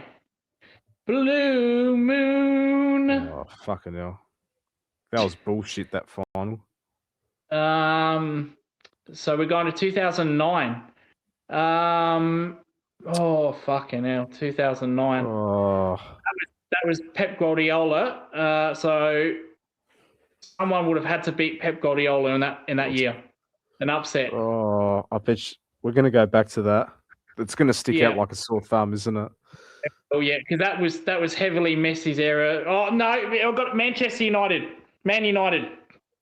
Oh yeah. Has to be Man United. Yeah, because they did win it a couple of times. Yep. No, it wasn't that year, 2007 or 08. Okay. All right. And they won it in 99, part of that treble year as well. Who was 2009? So we just have to put in the answer and the rest will pop up. Okay. Yeah, the rest will pop up. Yeah. 2009. This is going to be so fucking obvious. And it's not Arsenal. They haven't won one. No. Wasn't Chelsea because we've already got Chelsea in. What about Italian team? AC Milan. Oh yeah, because AC has to be AC. They were a powerhouse in the 2000s. Yeah. Okay, so AC Milan was 2002-03, 2006-07, but not 2009-10. Hell. Fuck. It's not. Wait. Inter Milan. Inter. Yeah, Inter. Okay. I reckon it's Inter. It is. It is. Bang, there we go. All right, let's go to 97. 97. Fuck.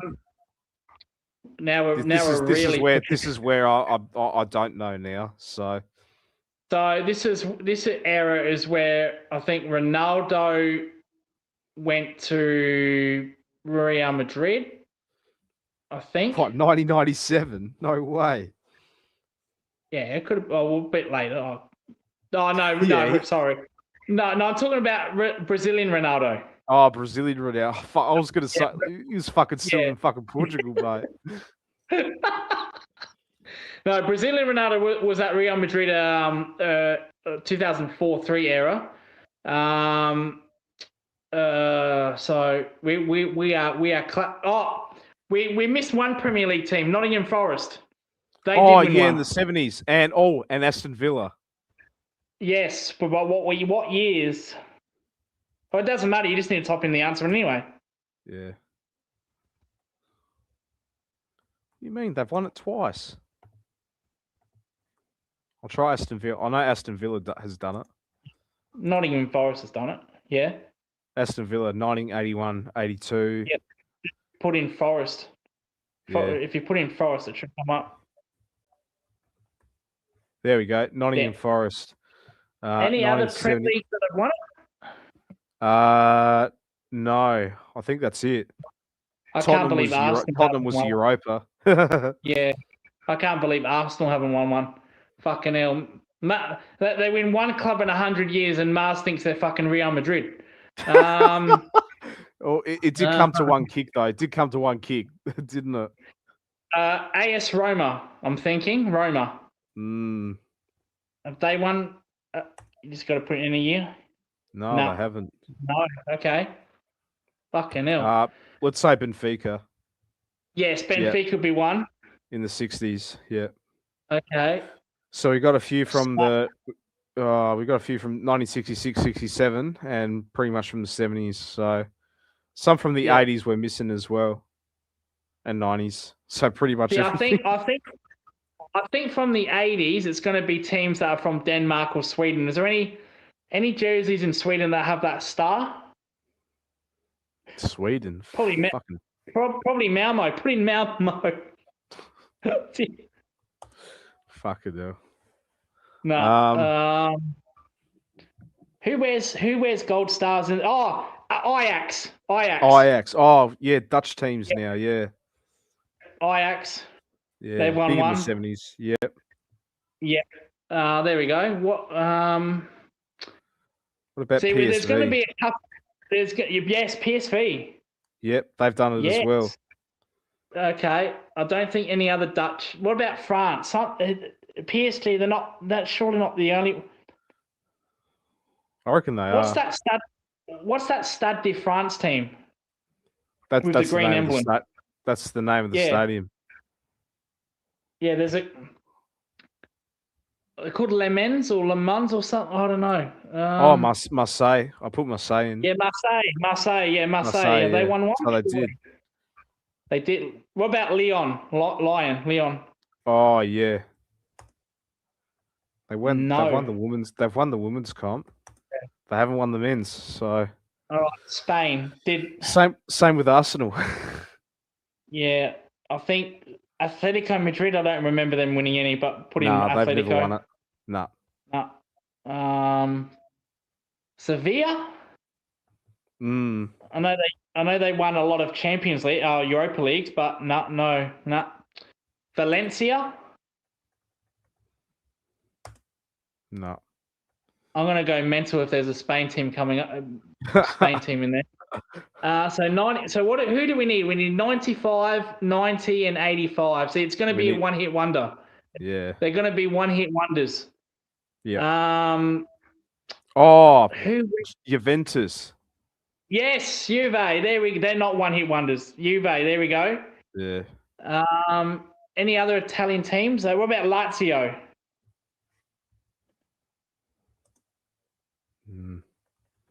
No.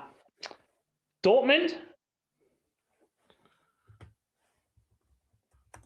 Yeah, Dortmund's won it. Oh, bang, there we go. Getting somewhere.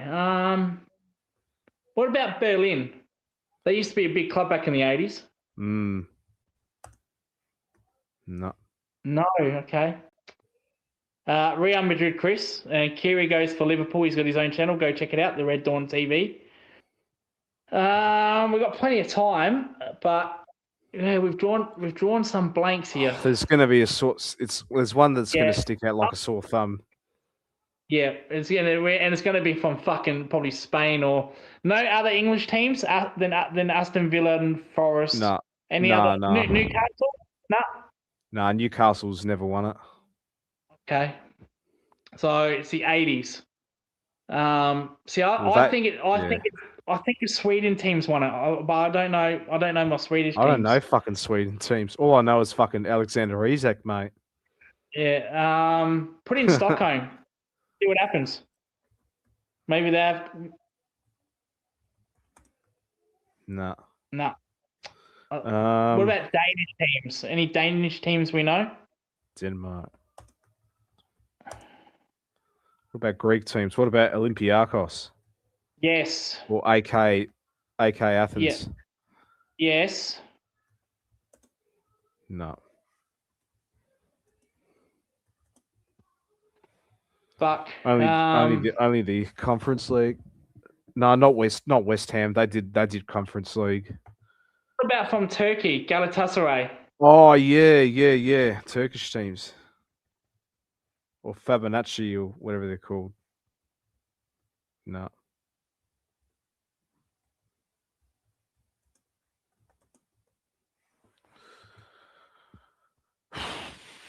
Oh, shit.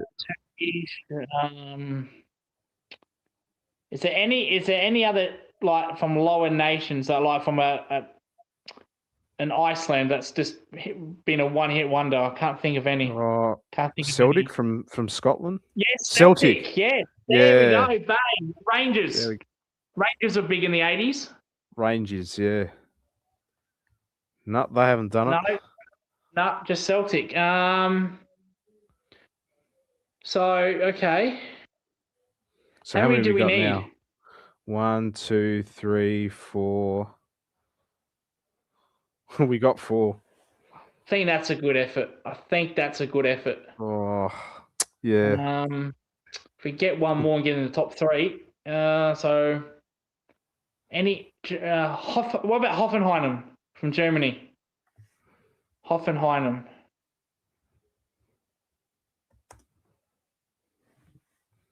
Nah. Any other Italian teams that have won it? We've done all the big hitters, haven't we? What about Yeah. Palermo? Palermo. They've been around for a while. Nah. Any other Portugal teams of Benfica and Porto? Not. I don't think so. What about Welsh teams? Any Welsh or Irish teams? Don't think so. Doubt it. Never been big. Wrexham. Soon. Soon. Premier League next year. Yeah. Swansea. No way. No. No, I think that's it. I think we've gave it a good effort. I think that's it. I'm quite happy with it.